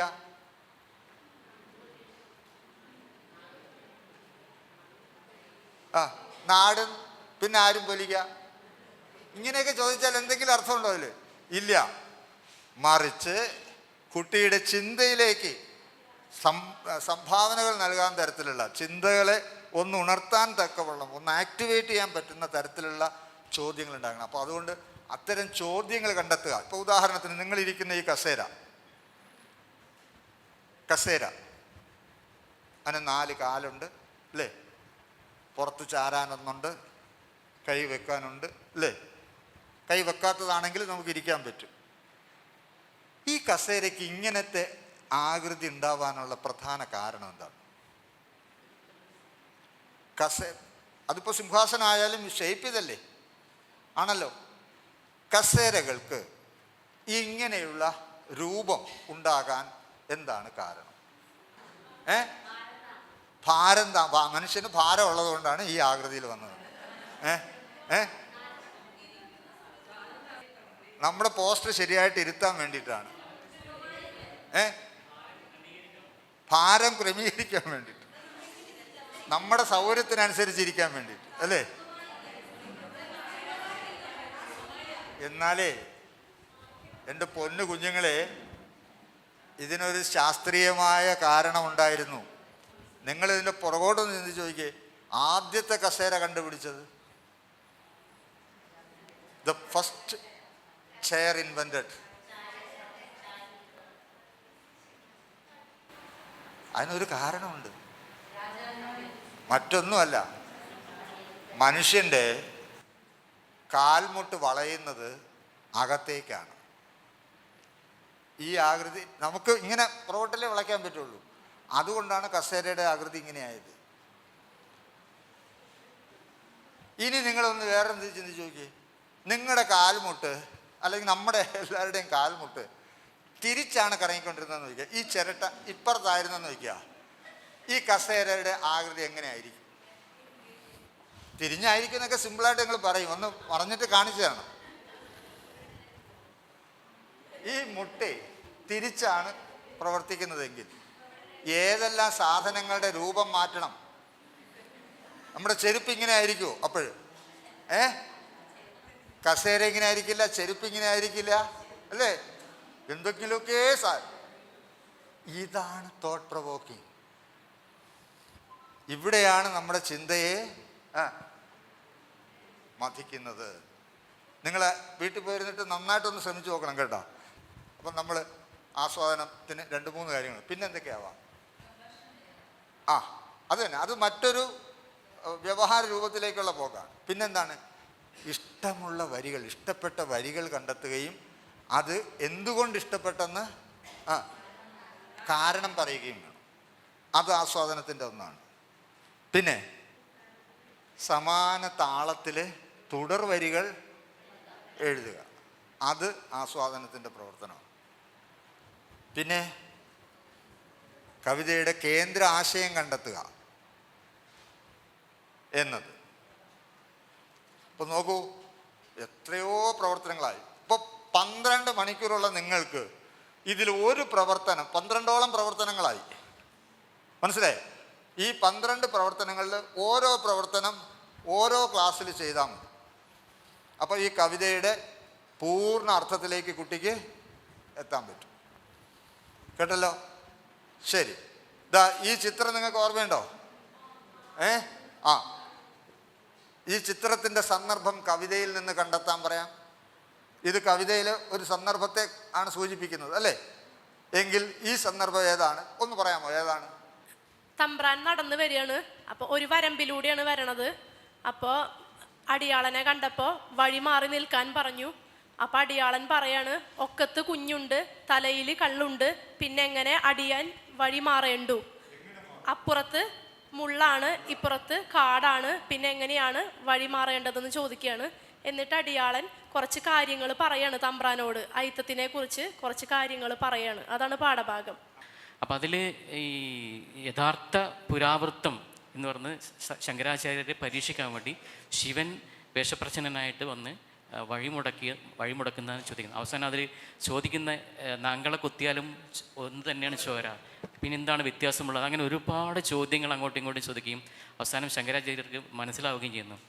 പക്ഷേ എനിക്ക് പറയാനുള്ളത്, ഇത് ഈ പാഠഭാഗം ഉൾപ്പെടുത്തിയത് നമ്മൾ നിലനിൽക്കുന്ന വ്യവസ്ഥിതിയിൽ എത്രമാത്രം നമ്മുടെ ഉള്ളിലേക്ക് ജാതി എന്ന് പറഞ്ഞ ഏറ്റവും വലിയ പിശാച് കയറിയിട്ടുണ്ട്. അതിൽ നിന്നും കുട്ടികളെ മോചിപ്പിക്കുക എന്നുള്ള സതുദ്ദേശത്തോടു കൂടിയിട്ടാണ് പാഠഭാഗം. അതിൻ്റെ പ്രധാന ലക്ഷ്യം എന്ന് പറയുന്നത് അത് തന്നെ ആയിരിക്കണം. അതായത് നമ്മുടെ മുഴുവൻ പഠന ലക്ഷ്യങ്ങളുടെയും പിന്നിൽ ഒരു മൂല്യം എന്നതുണ്ട്. ആ മൂല്യമാണ് ഇപ്പോൾ സാറ് പറഞ്ഞത്.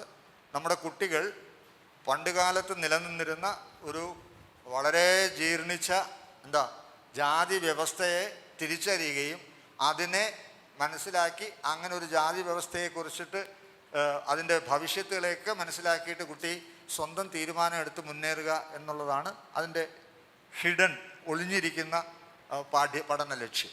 പിന്നെ ഈ തോറ്റമ്പാട്ടിനെ പറ്റി പറഞ്ഞപ്പോഴാണ് ഈ പൊട്ടൻ തെയ്യത്തിൻ്റെയും ഈ തോറ്റമ്പാട്ടിൻ്റെയും ഒരു പശ്ചാത്തലം.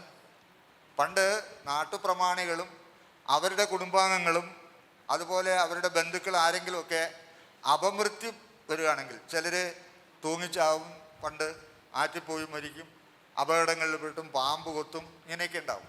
അപ്പം അങ്ങനെ ഇത്തരം വലിയ പ്രമാണിമാരുടെ കുടുംബത്തിൽ ഇങ്ങനെ ആരെങ്കിലും അപമൃത്യു വരികയാണെങ്കിൽ അവരുടെ ആത്മാവിനെ സങ്കല്പിച്ചുകൊണ്ടാണ് ഇത്തരം തോറ്റങ്ങൾ നടത്തുന്നത്. അതിൻ്റെ പശ്ചാത്തലമാണ്. പക്ഷേ ഇതിൻ്റെ ഇതിവൃത്തം ഇപ്പം നമ്മൾ മനസ്സിലാക്കി എന്താണ്? ജാതി വ്യവസ്ഥ. അപ്പം നോക്കൂ, ഞാൻ പറഞ്ഞു വന്നത്, സമയമില്ല, 12ഓളം പ്രവർത്തനങ്ങൾ നമ്മൾ പറഞ്ഞു കവിത ആസ്വാദനത്തിന്. കവിത പഠിക്കുന്നതിൻ്റെ പ്രധാന ലക്ഷ്യം ആസ്വാദനമാണ്. അതിൻ്റെ പ്രധാന ഔട്ട്പുട്ട് കുട്ടി ഭാഷാപരമായ കഴിവ് ആർജിക്കുകയും കവിതയെ മറ്റ് ഭാഷാ വ്യവഹാര രൂപങ്ങളിലേക്ക് മാറ്റുവാനുള്ള ശേഷി നേടുകയും ചെയ്യുക എന്നതാണ്. ഒപ്പം കുട്ടിക്കും കവിതാരചനയിൽ താല്പര്യമുണ്ടാക്കുക എന്നുള്ളത്. അപ്പോൾ ഇതൊക്കെയാണ് അതിൻ്റെ പ്രധാനപ്പെട്ട പഠന ലക്ഷ്യങ്ങൾ. ഇപ്പോൾ പൊലിക എന്ന പാഠത്തിൽ നിങ്ങൾക്ക് കിട്ടുന്നത് 12 മണിക്കൂറാണ്. 12 മണിക്കൂർ കൊണ്ടാണ് ഇത് പൂർത്തിയാക്കേണ്ടത്. അടുത്ത പാഠത്തിനാണ് പിന്നത്തെ 12 മണിക്കൂർ വേണ്ടി വരിക. അങ്ങനെ ഓർക്കുക, മൊത്തം 1 വർഷം കൊണ്ട് തീർക്കേണ്ടതാണ് 2 യൂണിറ്റുകൾ. ഓക്കെ, ശരി. ഈ ക്ലാസ്സുകളൊക്കെ കഴിയുമ്പോഴും വിലയിരുത്തൽ എന്നൊരു ഭാഗമുണ്ട്. പഠന ലക്ഷ്യങ്ങളെ മുൻനിർത്തിയാണ് നിങ്ങൾ എന്ത് ചെയ്യേണ്ടത്? വിലയിരുത്തേണ്ടത്. നമുക്ക് വിലയിരുത്താൻ കഴിയുന്നത് പ്രധാനമായും 1 ഉൽപ്പന്നങ്ങളാണ്. ഉൽപ്പന്നം എന്ന് പറയുന്നത് ക്ലാസ് മുറിയിൽ നിന്ന് പഠന പ്രവർത്തനത്തിൻ്റെ ഭാഗമായി കുട്ടികൾ നിർമ്മിക്കുന്ന പല ഉൽപ്പന്നങ്ങൾ. അത് പോസ്റ്ററാവാം, കവിതയാവാം, നാടകം എഴുതിയതാവാം, അല്ലേ, കഥ എഴുതിയതാവാം, പിന്നെ കുട്ടിയുടെ എന്ത് തരം, ഇപ്പം നേരത്തെ കേൾപ്പിച്ചില്ലേ കുട്ടിയുടെ ഓഡിയോ, അതും എന്താണ്? ഒരു ഉൽപ്പന്നമാണ്. അങ്ങനെ ഉൽപ്പന്നത്തെ നമുക്ക് വിലയിരുത്താം. അത് വിലയിരുത്തുമ്പോൾ കുട്ടിയുടെ പെർഫോമൻസിനെ അല്ലെങ്കിൽ കുട്ടിയുടെ കഴിവിനെ നമുക്ക് മനസ്സിലാക്കാൻ പറ്റും. പിന്നെന്താണ്? അതായത് അതിന് നമ്മൾ പറയുന്നത്, അതിന് മൊത്തത്തിൽ പറയുന്നത് ഇപ്പോൾ പ്രോഡക്ട്സ് എന്നാണ് ഈ ഉൽപ്പന്നങ്ങൾ. പിന്നത്തെ എന്താ? പ്രകടനം അല്ലെങ്കിൽ പെർഫോമൻസ്. അപ്പോൾ 2 തരത്തിലാണ് വിലയിരുത്താൻ കഴിയുക. ഒന്ന് ഉൽപ്പന്നങ്ങളിലൂടെ വിലയിരുത്താൻ പറ്റും, പിന്നൊന്ന് കുട്ടിയുടെ ക്ലാസ് മുറിയിലെ പ്രകടനങ്ങളിലൂടെ. ഓക്കെ, അപ്പോൾ ഇങ്ങനെ ഈ 2 രീതിയിലും ഉള്ള വിലയിരുത്തലുകൾ ഈ 12 ക്ലാസ്സിൽ നടത്തിപ്പോണം. എന്നിട്ട് എന്താ ചെയ്യണ്ടേ? വിലയിരുത്തൽ എന്തിനാ നടത്തുന്നേ? രക്ഷപ്പെടുത്താനോ? അതെ, വിലയിരുത്തൽ നടത്തുന്നത് കുറ്റപ്പെടുത്താനല്ല, മെച്ചപ്പെടുത്താനാണ്. മനസ്സിലായോ? എവിടെയാണ് മെച്ചപ്പെടാനുള്ളത് എന്ന് തിരിച്ചറിയുന്നതിനാണ്. ആ മെച്ചപ്പെടാനുള്ളത് എവിടെയാണെന്ന് തിരിച്ചറിയുകയും ആ ഭാഗത്ത് കൂടുതൽ ശ്രദ്ധ കൊടുത്ത് മെച്ചപ്പെട്ട് കഴിയുമ്പോഴേക്കും ആകെയുള്ള മെച്ചപ്പെടലിൽ മുന്നോട്ട് പോകാനും കുട്ടിക്ക് കഴിയണം. അത് കുട്ടിയുടെ കുറവ് കണ്ടെത്തലല്ല, മറിച്ച് കുട്ടിയുടെ നില കണ്ടെത്തലാണ്. നില എന്ന് പറഞ്ഞാൽ എവിടെ എത്തി നിൽക്കുന്നു എന്ന് തിരിച്ചറിയുന്നതാണ്. അതിനാണ്. അപ്പോൾ അങ്ങനെ വിലയിരുത്തൽ കൂടെ നടത്തിയിട്ട് മാത്രമേ, അപ്പോൾ ഓരോ ക്ലാസ് കഴിയുമ്പോഴും നിങ്ങൾ എന്ത് ചെയ്യണം? ക്ലാസ്സിൻ്റെ അന്നത്തെ പ്രവർത്തനങ്ങളും കുട്ടിയുടെ പെർഫോമൻസും വിലയിരുത്തണം. ഈ ഗ്രൂപ്പിൽ നിന്ന് ആദ്യത്തെ ചോദ്യത്തിൻ്റെ ഉത്തരം ഒരാൾ പറയുമോ? അതായത് ആമ്പൽ ക്ലാസ് സെഷനിൽ നിന്ന് എനിക്കുണ്ടായ തിരിച്ചറിവുകൾ എന്ന ആ ചോദ്യത്തിന് ഉള്ള അഭിപ്രായമാണ് പറയേണ്ടത്. ക്ലാസ് റൂം പ്രവർത്തനങ്ങൾ എങ്ങനെ മനോഹരമാക്കാം എന്ന ബോധ്യം വന്നു. ക്ലാസ് എങ്ങനെ രസകരമായി എടുക്കണം, നർമ്മബോധത്തോടെ എങ്ങനെ എടുക്കാം എന്ന തിരിച്ചറിവുണ്ടായി. ഇത് രണ്ടുമാണ് ഇരുന്നുള്ളൂ. ഇനി ഇതിനകത്ത് നിന്ന് വ്യത്യസ്തമായ അഭിപ്രായമുള്ളവരുണ്ടെങ്കിൽ ആ ഗ്രൂപ്പിൽ നിന്ന് പറയാമോ? സമയബന്ധിതമായിട്ട് പ്രവർത്തനങ്ങൾ എങ്ങനെ കൊണ്ടുപോകുന്നത്, അതായത് ഇപ്പം സിലബസിന്റെ സ്പ്ലിറ്റ് അപ്പ് എന്ന് പറയുന്ന ആ ഒരു സമയബന്ധിതമായി 12 മണിക്കൂർ എന്ന് സാറ് പറഞ്ഞു. അതിനനുസരിച്ച് എത്ര ആക്ടിവിറ്റീസ് എന്ന് പറഞ്ഞു. അതെല്ലാം എങ്ങനെ കൈകാര്യം ചെയ്ത് കൊണ്ടുപോകാമെന്ന് മനസ്സിലായി. അതിനനുസരിച്ച് ഒരു പാഠം എപ്പോൾ തീർക്കണം, അതിന് വേണ്ടുന്ന സമയം എത്ര എടുക്കാം. ഇപ്പം നമുക്കിപ്പം വളരെ കുറവായിരിക്കും നമുക്ക് കിട്ടുന്ന സമയം, പക്ഷെ എന്നാലും നമുക്ക് അതിൻ്റെ ഉള്ളിൽ നിന്നുകൊണ്ട് എങ്ങനെ അതിനെ കൈകാര്യം ചെയ്യാം. അത് എത്ര കുറവാണെങ്കിലും നമുക്കൊരു ആഴ്ച 1 മണിക്കൂർ കിട്ടുമെന്ന് സങ്കല്പിച്ചുകൊണ്ടാണ് നമ്മൾ ആ കണക്ക് പറഞ്ഞത്.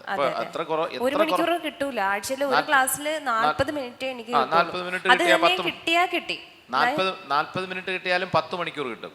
അതെ, അത് തന്നെ കിട്ടിയാലേ കിട്ടി.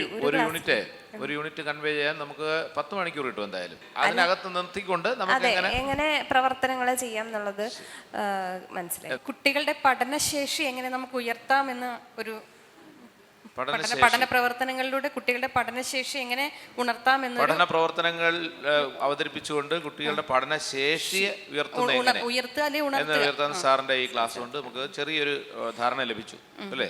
ശരി, താങ്ക് യു. ഭാഷാ പഠനവും ഭാഷാ ആർജനവും നടക്കുന്നതിന്റെ രസകരവും യുക്തിപരവുമായ തലങ്ങൾ ലളിതമായി തിരിച്ചറിയാൻ കഴിഞ്ഞു. ഭാഷാ പഠനം സർഗാത്മകമായും ലളിതമായും എങ്ങനെ കൈകാര്യം ചെയ്യാം എന്ന് മനസ്സിലാവും. സർഗാത്മകമായി എങ്ങനെ കൈകാര്യം ചെയ്യാമെന്ന് മനസ്സിലായി. അതാണ് പുതിയ കാര്യം. ഓക്കെ, നമ്മളിവിടെ 2 അക്ഷരങ്ങൾ വെച്ച്, അപ്പോൾ സാറ് സ്വനങ്ങളുടെ പ്രാധാന്യം നമുക്ക് വളരെ വ്യക്തമാക്കി തന്നിട്ടുണ്ടായിരുന്നു. 2 അക്ഷരങ്ങൾ വെച്ച് ഞങ്ങൾ ഒരുപാട് വായ്ത്താരികൾ ഉണ്ടാക്കി. അപ്പോൾ അത് ഞങ്ങൾക്കൊരു വേറിട്ട അനുഭവം തന്നെയായിരുന്നു. കാരണം ഇത്രമാത്രം നമുക്ക് 2 അക്ഷരങ്ങൾ വെച്ചിട്ട് നമുക്ക് ഒരുപാട് വായ്ത്താരികൾ ഉണ്ടാക്കാൻ പറ്റുമെന്നും അതിൻ്റെ സ്വനത്തിൻ്റെ പ്രാധാന്യം എന്താണെന്ന് സാർ ഞങ്ങൾക്ക് നന്നായി മനസ്സിലാക്കി തന്നു. അതെ, അപ്പോൾ ഒരു ഭാഷയുടെ ആത്മാവെന്ന് പറയുന്നത് അതിൻ്റെ സ്വരം ആണെന്നും അല്ലെങ്കിൽ അതിൻ്റെ സ്വനമാണെന്നും അതിൻ്റെ ആ സ്വനത്തിനാണ് ഭാഷയെ തിരിച്ചറിയപ്പെടുന്നതെന്നും അതിൽ നമ്മളെ സംബന്ധിച്ചിടത്തോളം വായ്ത്താരിക്ക് എത്രത്തോളം പ്രാധാന്യമുണ്ട് എന്ന് മനസ്സിലാക്കാൻ കഴിഞ്ഞു.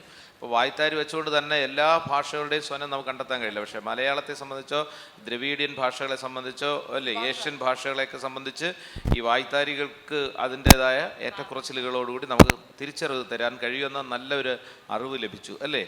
അതല്ലേ? ഓക്കെ, സന്തോഷം. വേറെ ഒരു പ്രത്യേക ഈണത്തിലും താളത്തിലും തന്നെ പഠിപ്പിച്ചു കൊള്ളണമെന്ന് നമ്മൾ നിർബന്ധം പിടിക്കേണ്ടതില്ല. സാറ് നേരത്തെ പറഞ്ഞ സ്വനത്തിലൂടെ നമുക്ക് കുട്ടികൾക്ക് അതിനുള്ള അവസരം കൊടുക്കുകയും അതിനുള്ളൊരു അവസരമാണ് ഞങ്ങൾക്കും തന്നത്. അപ്പോൾ അവർ ഇതുപോലെ സംഘമായിട്ട് ഇരുത്തുകയും ഒരു കൂട്ടായ പ്രവർത്തനം അവർക്ക് കൊടുക്കുകയാണെങ്കിൽ വ്യത്യസ്ത ഉൽപ്പന്നങ്ങൾ അതിൽ നിന്നും കിട്ടുമെന്നുള്ള കാര്യം മനസ്സിലായി. തീർച്ചയായും അതൊരു കാര്യമാണ്. അതായത് ജനാധിപത്യ ക്ലാസ് റൂം എന്ന് പറയുന്നത്. അതെ, കുട്ടികളിൽ ആകാംക്ഷ ജനിപ്പിക്കാൻ അക്ഷരങ്ങൾ എഴുതി ഉത്തരം കണ്ടെത്താനുള്ള പ്രക്രിയ മികച്ചതായിരുന്നു. അത്തരത്തിൽ അത് തീർത്തും വ്യത്യസ്തമായിട്ടുള്ള എന്നെ സംബന്ധിച്ചിടത്തോളം തീർത്തും വ്യത്യസ്തമായിട്ടുള്ള ഏതാണ് സാറേ? കുട്ടികളിൽ ആകാംക്ഷ ജനിപ്പിക്കാൻ. അതായത് ആദ്യത്തെ സാറ് ആദ്യം തന്ന ആക്ടിവിറ്റി അക്ഷരം ഓരോന്നായിട്ട് റിവീൽ ചെയ്തുകൊണ്ട് വാക്ക് ഏതാണെന്ന് കണ്ടെത്താൻ നടത്തിയ ശ്രമം. അതെ, ഒരു ക്ലാസ് റൂമിലേക്ക് നമ്മൾ പോകുമ്പോൾ എങ്ങനെ കുട്ടികളുടെ ശ്രദ്ധ എങ്ങനെ അധ്യാപകനിൽ എത്തിക്കാമെന്നുള്ളത് ഏറ്റവും നല്ലൊരു ടൂളായിട്ട് എൻ്റെ ഇത്രയും വർഷത്തെ ഒരു എക്സ്പീരിയൻസിൽ ഞാനത് തീർച്ചയായിട്ടും ക്ലാസ്സിൽ ഇംപ്ലിമെൻ്റ് ചെയ്യാൻ ആഗ്രഹിക്കണം. അപ്പോൾ ആ രീതിയിൽ അത് ഏറ്റവും മികച്ചൊരു പ്രവർത്തനമായിട്ടാണ് എനിക്ക് തോന്നിയത്. നിങ്ങളുടെ ഓരോരുത്തരെയും ക്ലാസ്സിന് ഇങ്ങനെ നാളെ വിലയിരുത്തും. അവർ ചിലപ്പോൾ ഇതുപോലെ എഴുതി തരില്ല, പക്ഷേ കുട്ടികൾ പരസ്പരം പറഞ്ഞുകൊണ്ട് പോകും. അത് മനസ്സിലാക്കി തരാനാണ് ഈ അവസാനത്തെ ഈ സെഗ്മെൻറ്റ് നടക്കുന്നത് കേട്ടോ. അപ്പോൾ ഇനി മൂന്നാമത്തെ ഇത് മലയാള മിഷൻ ആമ്പൽ പുസ്തകത്തിൻ്റെ ആരംഭ ഭാഗം ഫലപ്രദമായി ക്ലാസ്സിൽ നടപ്പാക്കാൻ ഈ ക്ലാസ് എങ്ങനെയെല്ലാം ഉപയോഗപ്രദമായി. ഉദാഹരണത്തിന് ഞാൻ പറഞ്ഞപ്പോൾ ഈ പാഠഭാഗത്തിൻ്റെ ഉള്ളിലെ ഉദ്ദേശ ലക്ഷ്യങ്ങൾ എന്തെല്ലാമാണെന്ന് മനസ്സിലായി. അപ്പോൾ അതനുസരിച്ച് ക്ലാസ്സിൽ കയറുമ്പോൾ അത് ഉപകാരപ്രദമായി. ഞാനിപ്പം ക്ലാസ്സിൽ കയറുന്നത് ഇത്ര ലക്ഷ്യങ്ങൾ കുട്ടികൾക്ക് നേടിയെടുക്കുന്നതിന് വേണ്ടിയാണ് എന്ന് തോന്നിയില്ലേ? അപ്പോൾ ഒബ്ജക്റ്റീവ്സ് സാറ് പറഞ്ഞില്ലേ? ആ ലേണിംഗ് ഒബ്ജക്റ്റീവ്സ് സാറ് പറഞ്ഞു അല്ലേ? എന്താണ് ആദ്യം പറഞ്ഞ സാർ? ഒന്നാമത്തെ പറഞ്ഞത് എന്താണ്? കേൾക്കാനും ആസ്വദിക്കാനും. പിന്നെ കവിതകൾ അല്ലെങ്കിൽ പാട്ടുകൾ കേൾക്കാനും ആസ്വദിക്കാനും കുട്ടിക്ക് കഴിയണം എന്ന ലക്ഷ്യത്തോടെ കയറാൻ പറ്റി അല്ലേ? അല്ല വെറുതെ കയറാനല്ലോ ഈ പാഠം കൊണ്ട് അല്ലേ? കുട്ടികളെ വായിച്ച് മനസ്സിലാക്കാനും അതിനെ മറ്റൊരു വ്യവഹാര രൂപത്തിലേക്ക്, അതായത് നാടക രൂപത്തിലേക്കോ മറ്റേ ഇതിലേക്ക് ഈ കുട്ടിയെ കഴിവുണ്ടാക്കണം എന്ന ലക്ഷ്യത്തോടെ അങ്ങ് കയറാൻ കഴിയും. മനസ്സിലായില്ലേ? അങ്ങനെയല്ലേ? അപ്പം അങ്ങനെ അതിൻ്റെ ഒബ്ജക്റ്റീവ്സ് മനസ്സിലായി. ഉദാഹരണം ഒന്ന് ഞാൻ ഇപ്പോൾ ഫലപ്രദമായി നടപ്പാക്കാൻ എങ്ങനെയെല്ലാം പ്രയോജനമായെന്ന് കേട്ടാൽ ഈ ലക്ഷ്യങ്ങൾ മനസ്സിലായത് ഒരു പ്രധാന കാര്യമല്ലേ? മനസ്സിലായി അല്ലേ? ഇനി ഈ ഓരോ ഇതിനകത്ത് ആ ഒരു ലെസണിനുള്ളിലുള്ള ഓരോ കാര്യത്തെയും ഏതൊക്കെ വ്യവഹാര രൂപങ്ങൾ ഉപയോഗിച്ച് ക്ലാസ്സിൽ പ്രയോജനപ്പെടുത്താമെന്ന് നിങ്ങൾക്ക് മനസ്സിലായി ഇല്ലേ? സാർ ആദ്യം സൂചിപ്പിച്ചതുപോലെ ആദ്യം കുട്ടികളിലേക്ക് അവരുടെ ക്യൂരിയോസിറ്റിയെ കൊണ്ടുവരുന്നതിന് ഒരു പദത്തെ എങ്ങനെ പ്രയോജനപ്പെടുത്തി എന്ന് കണ്ടു അല്ലേ?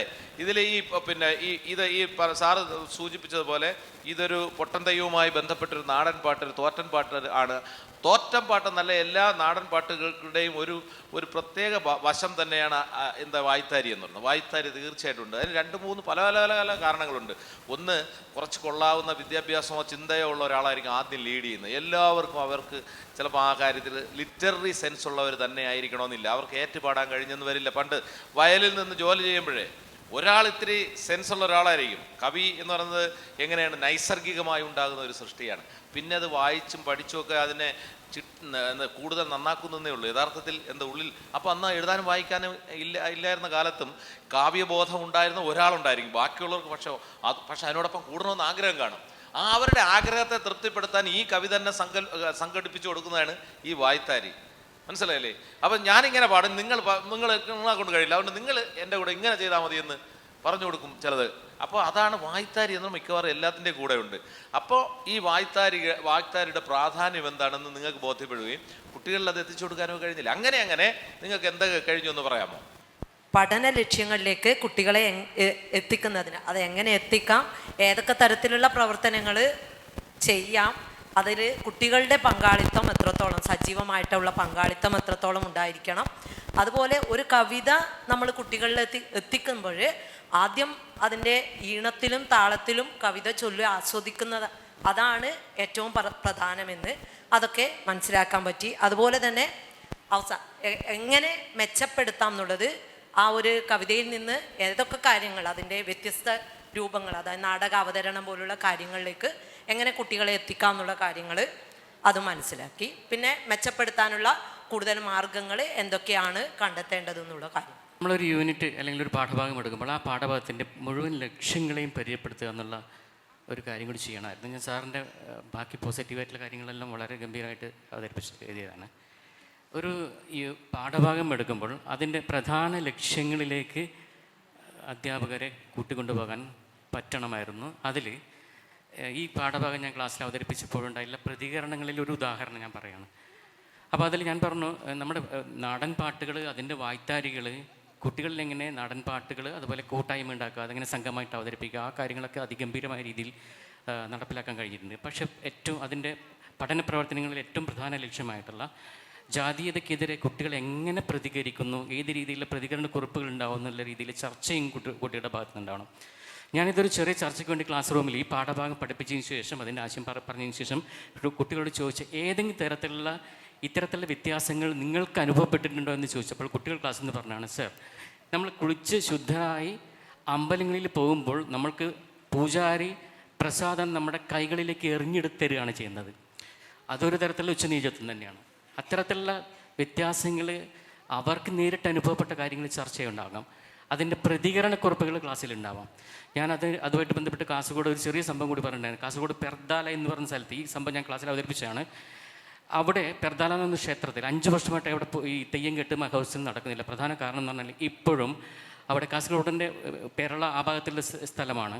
അപ്പോൾ അവിടെ ഈ നമ്മുടെ അന്നദാനം, ഉച്ചക്കുള്ള അന്നദാനം, തെയ്യമൊക്കെ കഴിഞ്ഞതിന് ശേഷം, കളിയാട്ടം ഉത്സവം കഴിഞ്ഞതിന് ശേഷം അന്നദാനത്തിന് താഴ്ന്ന ജാതിക്കാരായിട്ടുള്ള ആളുകൾ പങ്കെടുക്കാൻ പാടില്ല. അവർക്കുള്ള ഭക്ഷണം എല്ലാം കഴിഞ്ഞതിന് ശേഷം വൈകുന്നേരമാണ്. അതിനെതിരെ 2 ചെറുപ്പക്കാർ ഒരു 4 വർഷം 3 വർഷം 4 വർഷം മുന്നേ കാസർഗോഡ് നടന്ന സംഭവമാണ്. 2 ചെറുപ്പക്കാർ പ്രതികരിക്കുകയും സമൂഹ സദ്യയിൽ അവർ പങ്കെടുത്തതിൻ്റെ പേരിൽ സവർണറായിട്ടുള്ള ആളുകൾ ആ ക്ഷേത്രത്തിൽ പൂജാതി കർമ്മങ്ങളിൽ നിന്ന് വിട്ടുനിൽക്കുകയും ഇപ്പോഴും ആ ക്ഷേത്രം അടച്ചിടുകയും ചെയ്തതാണ്. നമുക്ക് ചുറ്റും ഇത്തരത്തിൽ ഉദാഹരണങ്ങളുണ്ട്. അരുണെഴുത്തച്ഛൻ്റെ മതപ്പാടുകൾ എന്ന് പറഞ്ഞ 2ാമത്തെ പുസ്തകത്തിൽ ഈ തമിഴ്നാട്ടിലെ, അത് മാതൃഭൂമിയിൽ വാർത്തയൊക്കെ വന്നിട്ടുണ്ട്, തമിഴ്നാട്ടിലെ ഒരു സംവരണ സീറ്റിൽ പഞ്ചായത്ത് പ്രസിഡന്റ് 5 വർഷം പഞ്ചായത്തിൻ്റെ ഭരണം നിയന്ത്രിച്ചിരുന്നത് താഴ്ന്ന ദളിത് സംവരണമായതുകൊണ്ട്, പഞ്ചായത്ത് പ്രസിഡന്റ് ദളിത് സംവരണമായതുകൊണ്ട് പഞ്ചായത്ത് മെമ്പർമാർ കസേരയിലിരിക്കുമ്പോൾ അവർ താഴെ നിലത്തിരുന്നുകൊണ്ടാണ് പഞ്ചായത്ത് നടപടികൾ നിയന്ത്രിച്ചിരുന്നത്. മാതൃഭൂമിയിൽ അത് വാർത്തയുണ്ടായിരുന്നു. Okay sir, okay. അത് കൂടുതൽ മതപ്പാടുകൾ എന്ന് പറഞ്ഞ പുസ്തകത്തിൽ കൂടുതൽ റെഫറൻസിന് വേണ്ടിയിട്ടുണ്ട്. മതപ്പാടുകൾ അരുൺ എഴുത്തച്ഛൻ്റെ. ഞാൻ പറഞ്ഞിരുന്ന അത്തരത്തിൽ പുസ്തകങ്ങളും ഇത്തരത്തിൽ ചർച്ചകളുണ്ട്. അതായത് ഇതിലെ പ്രധാനപ്പെട്ട ഒരു ഒബ്ജക്റ്റീവ് വേണമെങ്കിൽ നമുക്ക് ആഡ് ചെയ്യാമായിരുന്നു എന്നാണ്. അത് സാറ് ഹൈലൈറ്റ് ചെയ്തില്ല എന്നാണ് സാർ പറയുന്നത്. അതായത് ഉദാഹരണത്തിന് ഈ തോറ്റംപാട്ട് പഠിപ്പിക്കുമ്പോൾ അതിൻ്റെ സാഹചര്യത്തിനനുസരിച്ചുള്ള ചിത്രത്തെ എക്സ്പ്ലെയിൻ ചെയ്യുമ്പോൾ ആ ചിത്രം തന്നെ സെൽഫ് എക്സ്പ്ലനേറ്ററി ആണ് അല്ലേ? ആ പടം തന്നെ അതിനകത്ത് ആ ജാതിസ്പർദ്ധ നിലനിന്നിരുന്ന ഒരു കാലഘട്ടത്തിലേക്ക് കുട്ടികളെ കൊണ്ടുപോകുന്ന സാധനം ആണ്. പക്ഷെ അതിനെ നമ്മൾ കൂടുതൽ അതിൻ്റെ തിക്തഫലങ്ങളെ സംബന്ധിച്ച് കുറച്ചുകൂടെ ആ കുട്ടിക്ക് ഇന്നും വർത്തമാനകാലത്ത് ഇത് നിലനിൽക്കുന്നുണ്ടോ എന്നൊരു അന്വേഷണം നടത്താൻ അവരെ പ്രാപ്തരാക്കണം എന്ന ഒരു ഒബ്ജക്റ്റീവ് കൂടെ ഇതിനകത്തുണ്ടാകണം. അത് ഉറപ്പാണല്ലോ, തീർച്ചയായിട്ടും ഉണ്ടാകണം. അപ്പം അതിന് സാറ് പറയുന്ന പോയിന്റാണ്, അത് നമ്മുടെ അധ്യാപകരുടെ കടമയാണത്. അത് ഈ എഡ്യൂക്കേഷണൽ ഒബ്ജക്റ്റീവ്സും ലേണിംഗ് ഒബ്ജക്റ്റീവ്സും ഒക്കെ എന്ന് പറയുന്നത് അവരവർക്ക് രീതിയിൽ മാറ്റാൻ കഴിയില്ല. നിങ്ങൾ ഓർക്കണം, അതിനാണ് നമ്മുടെ പഠന ഗവേഷണ കേന്ദ്രം SCRT NCRT ഒക്കെ ഉള്ളത്. അവിടെ വിദ്യാഭ്യാസ വിചക്ഷണർ ഇരുന്ന് ഈ ലെവലിലുള്ള ഏജ് ഗ്രൂപ്പിൽ വരുന്ന കുട്ടികളിൽ ഓരോ പാഠത്തിൽ നിന്നും ആർജിക്കേണ്ടത് ഏതൊക്കെ ഒബ്ജക്റ്റീവ്സ് ആണെന്ന് അവർ കൃത്യമായി ഡിഫൈൻ ചെയ്യും. അതായത് എഡ്യൂക്കേഷൻ എന്താണ്? ഒരു സയൻസാണ്. നിങ്ങൾ പഠിക്കുന്നില്ലേ, B.Ed കഴിഞ്ഞിട്ട് M.Ed ഉണ്ട് അല്ലേ? അവിടെ മലയാള ഭാഷ പഠിപ്പിക്കുകയല്ല ചെയ്യുന്നത്. M.Edൽ എന്താ? വിദ്യാഭ്യാസത്തെ ഒരു വിഷയമായി പഠിച്ചിട്ട് അങ്ങനെ വിദ്യാഭ്യാസ വിചക്ഷണന്മാരായി ഗവേഷണം നടത്തി ഓരോ സൈക്കോളജിക്കൽ ലെവലിലും അനുസരിച്ചുള്ള ഒബ്ജക്റ്റീവ് നേരത്തെ തന്നെ എന്ത് ചെയ്തിട്ടുണ്ട്? ഡിസൈൻ ചെയ്തിട്ടുണ്ട്. ആ ഡിസൈൻ ചെയ്തതിനനുസരിച്ചുള്ള കരിക്കുലമാണ് ഉണ്ടാക്കുന്നത്. ആ കരിക്കുലത്തിനനുസരിച്ചുള്ള സിലബസാണ് ഉണ്ടാക്കുന്നത്. ആ സിലബസിനനുസരിച്ചുള്ള പുസ്തകങ്ങളാണ് ഉണ്ടാക്കുന്നത്. അതൊരു ശാസ്ത്രമാണ്. മനസ്സിലായില്ലേ? അപ്പോൾ അതുകൊണ്ട് നമുക്ക് തോന്നും പോലെ ഒബ്ജക്റ്റീവ്സ് കൂട്ടാനും കുറയ്ക്കാനൊന്നും കഴിയില്ല. പക്ഷേ ഇത് അതാത് ലോക്കൽ സാഹചര്യങ്ങൾക്ക് അനുസരിച്ച് അധ്യാപകൻ്റെ ശേഷി അതിനകത്ത് പ്രയോജനപ്പെടുത്തുകയും അത്തരം കാര്യങ്ങൾ ബോധ്യപ്പെടുത്തലുകൾ നടത്തുകയും ചെയ്യുക എന്നതാണ് ഒരു കൺവെൻഷണൽ അധ്യാപകരിൽ നിന്ന് നമ്മളെ മാറ്റി നിർത്തുന്നത്, നമ്മൾ ഉയരുന്നത്. മനസ്സിലായോ? അതുപോലെ സാറ് നേരത്തെ സൂചിപ്പിച്ചപ്പോൾ തന്നെ എനിക്ക് സൂചിപ്പിക്കണമെന്ന് തോന്നിയ ഒരു കാര്യമുണ്ട്. നമ്മൾ ക്ലാസ്സുകളിൽ ഇത്തരം കാര്യങ്ങൾ പഠിപ്പിക്കുമ്പോൾ ഉപയോഗിക്കുന്ന പ്രയോഗങ്ങൾ, വാക്കുകൾ വളരെ ശ്രദ്ധിക്കണം. സാറ് പറഞ്ഞത് താണജാതിയിൽപ്പെട്ട ആളുകളാണ് എന്ത് ചെയ്യുന്നത്, ഈ അനുഷ്ഠാനം ചെയ്യും. ഇങ്ങനെ നമ്മൾ പറയാൻ പാടില്ല. നമ്മളൊരിക്കലും ക്ലാസ്സിൽ അങ്ങനെ പറയാൻ പാടില്ല. താണജാതിയിൽപ്പെട്ട ആളുകൾ വന്നിരുന്നാണ് ഇത് അങ്ങനെ താണജാതിയിൽപ്പെട്ടെന്ന് നമ്മൾ തന്നെ പറയുന്നതെന്ന് പറഞ്ഞാൽ നമ്മൾ തന്നെ നമ്മുടെ ഉള്ളിൽ തന്നെ താണജാതിയിൽപ്പെട്ട എന്ന ചിന്ത കിടക്കുന്നു എന്ന് വരും. അതുകൊണ്ട് ദയവായി നിങ്ങൾ വാക്കുകൾ പ്രയോഗിക്കുമ്പോഴും നിങ്ങൾ വളരെ ശ്രദ്ധിക്കണം. നമ്മളെ ലക്ഷ്യം ശരിയാണെങ്കിൽ പോലും നമ്മൾ പറഞ്ഞു വരുന്ന കാര്യത്തിൽ വ്യത്യാസം വരും. അപ്പോൾ ഇനി അവസാനത്തെ ഇതെന്ന് പറയും, ഇനിയും സ്വയം മെച്ചപ്പെടാനായി ലഭിക്കണമെന്ന് ഞാൻ ആഗ്രഹിക്കുന്ന പിന്തുണകൾ എന്തെല്ലാം. അപ്പോൾ ഉദാഹരണത്തിന് ഈ ആമ്പൽ ക്ലാസ് സെഷൻ ഈ ഒറ്റ യൂണിറ്റിൽ നിന്നുകൊണ്ട് സ്വയം മെച്ചപ്പെടാൻ എനിക്ക് എന്തൊക്കെ സഹായം വേണം എന്നാണ് നിങ്ങൾ ആഗ്രഹിക്കുന്നത്. നിങ്ങൾ സാർ ഇനി ഞങ്ങൾക്ക് ഇന്ന കാര്യങ്ങൾ കൂടി തരണം, ഞങ്ങൾക്ക് ഇത് വേണം അത് വേണം എന്ന് അങ്ങനെ ഉണ്ടെങ്കിൽ അതെന്തൊക്കെയാണ്? അങ്ങറ്റുള്ള ഇത് പറഞ്ഞോളൂ. ഗ്രൂപ്പ് ഈ ക്ലാസ്സിൽ നിന്ന് തോന്നിയത്, അപ്പം ഇതിന് മുന്നേ ഓൺലൈൻ ക്ലാസ്സിൽ ഈ പൊലിക എന്ന് പറഞ്ഞ പാഠം എടുത്തിട്ടുണ്ട്. പിന്നെ ഒരു ഡൗട്ട് തോന്നിയതെന്ന് വെച്ചാൽ നമ്മൾ മലയാള മിഷനിൽ നിന്ന് അറിയിച്ചനുസരിച്ച് കുട്ടികൾക്ക് അവധിക്കാലത്ത് എടുത്ത 2 ക്ലാസ് കഴിഞ്ഞിട്ടുള്ള പാഠമാണ് തുടങ്ങാൻ പറഞ്ഞത്. അപ്പോൾ എഴുത്തച്ഛൻ കവിതയും ദേശവും എന്നാന്ന് തോന്നുന്നു. അപ്പോൾ അതിനുശേഷമുള്ള ഈ കുട്ടികൾക്ക് ഓൺലൈൻ ക്ലാസ് നമ്മളോട് പറഞ്ഞതും അങ്ങനെയാണ്, അത് യൂട്യൂബിൽ കിടപ്പുണ്ട്, നിങ്ങൾ നിലവിലത് ക്ലാസ്സിൽ എടുക്കണ്ട, യൂട്യൂബിലുള്ളത് കുട്ടികൾക്ക് ഷെയർ ചെയ്തിട്ട് അത് അവരോട്, കാണാത്ത കുട്ടികളോട് അത് കണ്ട് ക്ലാസ്സിലിരിക്കാനാണ് പറഞ്ഞു. ഇനി ഒട്ടും കുട്ടികൾ കണ്ടിട്ടില്ലെങ്കിൽ വീണ്ടും നിങ്ങൾ ബാക്കി പാഠങ്ങൾ എടുത്തു കഴിയുമ്പോൾ ഒന്ന് റിവൈൻഡ് ചെയ്ത് കൊടുക്കുക എന്നാണ് പറഞ്ഞത്. അപ്പോൾ ആ പാഠം തന്നെ വീണ്ടും പരിശീലനത്തിന് എടുത്തപ്പോൾ പുതിയൊരു പാഠമാണ് പരിശീലനം തന്നിരുന്നെങ്കിൽ ഇച്ചിരി കൂടെ മെച്ചപ്പെടുത്താമായിരുന്നെന്ന് തോന്നി. അതാണ് നല്ല അഭിപ്രായം. ശരിയാണ്. പിന്നെ അതിനൊരു കാര്യമുണ്ട് കേട്ടോ, അതിനെന്താണെന്നറിയാം, നമ്മൾ ഈ പരിശീലനം പൊതുവായ ഒരു പരിശീലനം ഇത് ഇപ്പോൾ ഇന്നത്തേക്ക് വേണ്ടിയുള്ളതല്ല. അടുത്ത വർഷങ്ങളിലും അതിൻ്റെ അടുത്ത വർഷങ്ങളിലും ഇപ്പോൾ ഈ പാഠഭാഗത്തെ ഏതൊക്കെ രീതി കൈകാര്യം ചെയ്യാവുന്നത് പൂർണ്ണമായും ആ ഓൺലൈൻ ക്ലാസ്സിൽ നിങ്ങൾക്ക് കിട്ടിയിട്ടുണ്ടാവില്ല. ഇപ്പോൾ നമുക്ക് കിട്ടിയിരിക്കുന്ന ഈ പരിശീലനം നമുക്ക് എല്ലാ കാലത്തേക്കും വേണ്ടിയുള്ളതാണ്. ഉടനെ നമുക്ക് ഈ വരുന്ന സ്റ്റുഡൻസിന് ഇപ്പോൾ നമ്മളെ മുന്നേ ഇരിക്കുന്ന കുട്ടിക്ക് അയ്യോ അത് കടന്നുപോയി എന്ന് ചിന്തിക്കാൻ വേണ്ടി ഉള്ളതല്ല ഈ പരിശീലനം. അതാണ് അതിൻ്റെ കാര്യം. ഒരു എക്സാമ്പിളായി കാണണം ഈ ഒരു പാഠഭാഗത്തെ എങ്ങനെയെല്ലാം സമീപിക്കണമെന്ന് ഒരു എക്സാമ്പിളാണ് തന്നിരിക്കുന്നത്. അപ്പോൾ ടീച്ചർ പറഞ്ഞതുപോലെ ഇനി വരാൻ പോകുന്ന ഭാഗമല്ലേ, അവിടെ ഇതേ സാധനങ്ങൾ നമുക്ക് ഓൺലൈനിൽ ചെയ്യാം, ഓൺലൈനിൽ ഇതുപോലെ തരാം, അതല്ലേ ആഗ്രഹിക്കുന്നത്. ഇനിയും സപ്പോർട്ട് വേണമെന്നല്ലേ ആഗ്രഹിക്കുന്നത്. അടുത്ത ചാപ്റ്ററുകൾക്ക്, അടുത്ത യൂണിറ്റുകൾക്ക്, ആ യൂണിറ്റിൽ ലെസണുകൾക്ക് ഇതുപോലത്തെ സപ്പോർട്ട് വേണമെന്നല്ലേ പറയുന്നത്. ആ ഓരോ ലെസണിലെയും എഡ്യൂക്കേഷണൽ മൂല്യങ്ങൾ ഏതൊക്കെയാണ്, ആ കൊടുക്കേണ്ട ഒബ്ജക്റ്റ് ഏതാണെന്ന് നിങ്ങളെ ബോധ്യപ്പെടുത്തി തരണമെന്നും അതിന് പറ്റുന്ന നിങ്ങൾക്ക് പ്രയോഗിക്കാൻ കഴിയുന്ന സങ്കേതങ്ങൾ നിങ്ങളെ പരിചയപ്പെടുത്തണമെന്നും അല്ലേ. അതിനെ എത്ര രസകരമാക്കാമെന്നുള്ള സാറിനെ പോലുള്ളവരുടെ ഉപദേശം വേണമെന്നല്ലേ പറയുന്നത്. അത് നമുക്ക് ഓൺലൈനിൽ തരാം. ഓക്കെ അല്ലേ. നമ്മുടെ മലയാളം മിഷൻ്റെ പ്രിയപ്പെട്ട രജിസ്ട്രാർ ശ്രീമതി സ്വാലിഹ നിങ്ങളോട് ഒരു വാക്ക് സംസാരിക്കും. ആമ്പൽ ക്ലാസ്സിൻ്റെ ട്രെയിനിങ് ആണല്ലോ നിങ്ങൾക്ക് കിട്ടിക്കൊണ്ടിരുന്നത്. ഭാഷ എന്ന് പറയുന്നത് നമ്മൾ കണ്ടും കേട്ടും കൊണ്ടും കൊടുത്തും ആർജിക്കുന്നതാണ് എന്നുള്ളത് വ്യക്തമായി ഗിരീഷ് സാർ ഇവിടെ അവതരിപ്പിച്ചിട്ടുണ്ട്. ഉദാഹരണങ്ങൾ സഹിതം മറ്റ് ലാംഗ്വേജുകളിൽ നിന്ന് നമ്മൾ എങ്ങനെയാണ് ഒരു കട പോയാൽ അപ്രോച്ച് ചെയ്യുന്നതെന്നുള്ള പ്രായോഗികമായ വശത്തിലൂടെ നിങ്ങളെ ശരിക്കും അത് ബോധിപ്പിച്ചിട്ടുണ്ട്. ഞാൻ മനസ്സിലാക്കിയെടുത്തോളം ഈ പാഠഭാഗങ്ങൾ അല്ലെങ്കിൽ ഈ ആമ്പൽ കൈകാര്യം ചെയ്യാൻ വേണ്ടുന്ന ബോധന രീതികളെല്ലാം ഗിരീഷ് സാറ് നല്ല ചിട്ടപ്പെടുത്തി തയ്യാറായി വന്ന് നിങ്ങളിലേക്ക് ആ ഒബ്ജക്റ്റീവ്സ് എല്ലാം എങ്ങനെ എത്തിക്കണം എന്നുള്ളത്, അതിൽ നിന്നുള്ള ലക്ഷ്യങ്ങൾ എങ്ങനെയാണ് നമ്മൾ പ്രാപ്തമാക്കേണ്ടത്, കുട്ടികളെ എങ്ങനെയാണ് നമ്മൾ സ്ട്രെങ്തൻ ചെയ്യേണ്ടത്, അത് മൂല്യാധിഷ്ഠിതമായി തന്നെ നിങ്ങളിലേക്ക് ഈ ട്രെയിനിങ്ങിന് വേണ്ടി നിങ്ങൾക്ക് നല്ലൊരു ദിശാബോധം തന്നു എന്നാണ് ഞാൻ മനസ്സിലാക്കുന്നത്. അത് തന്നെയാണ് നിങ്ങളുടെ ഈ ഇവാലുവേഷൻ വിലയിരുത്തലിലൂടെ മുരുകൻ സാറ് ഇപ്പം ചോദിച്ച പോയിൻറ്റ്സ് 4 പോയിൻറ്റ്സിൽ നിന്ന് നിങ്ങൾ ശരിക്കും അത് വിലയിരുത്തിയിട്ട് നിങ്ങളുടേതായ ആവശ്യങ്ങളും ഉൾപ്പെടെയുള്ളത് പറഞ്ഞുകൊണ്ട് അത് വിലയിരുത്തിയിട്ടുണ്ട്. അപ്പോൾ ഇത്തരത്തിലുള്ള ട്രെയിനിങ്ങിലൂടെ കുട്ടികളെ നല്ലൊരു സമൂഹത്തെ വാർത്തെടുക്കുന്നതിൻ്റെ ഭാഗമായി മാറുക, വെറുപ്പിൻ്റെ ലോകത്തെ സ്നേഹത്തിൻ്റെ പ്രതീകമായി മാറുക എന്ന ഉദ്ദേശത്തോടു കൂടി നമ്മൾ ഈ ഭാഷ ഏറ്റെടുക്കുക. അത്രമാത്രമാണ് എനിക്ക് പറയാനുള്ളത്. അതോടൊപ്പം തന്നെ ഞങ്ങളുടെ ബോധി അധ്യാപക പരിശീലനത്തിന് എല്ലാ കാര്യങ്ങൾക്കും ചുക്കാൻ പിടിക്കുന്ന ഞങ്ങളോടൊപ്പം എന്നും കരുത്തോടെ നിന്നിട്ടുള്ള ഗിരീഷ് കുമാർ സാറിന് സ്നേഹത്തിൻ്റെ ഭാഷയിൽ ഒരു സഹോദരി എന്ന പോലെ വളരെ സ്നേഹത്തോടു കൂടി ഈ ക്ലാസ് കൈകാര്യം ചെയ്തതും മലയാളം മിഷൻ്റെ എല്ലാ പ്രവർത്തനങ്ങൾക്കും അക്കാഡമികമായി ഞാനുണ്ട് എന്നുള്ള സന്ദേശം തരുന്ന സാറിന്, എപ്പോൾ വിളിച്ചാലും ഞങ്ങളോടൊപ്പം എത്തിച്ചേരുന്ന സാറിന്, ഞങ്ങൾക്ക് നല്ലൊരു റിസോഴ്സ് കിട്ടിയിട്ടുണ്ട് എന്നുള്ള സന്തോഷത്തോടു കൂടി മുന്നോട്ട് പോകാൻ കരുത്തോടെ നിൽക്കുന്ന സാറിന് സ്നേഹത്തിൻ്റെ ഭാഷയിൽ നന്ദി അർപ്പിക്കുന്നു.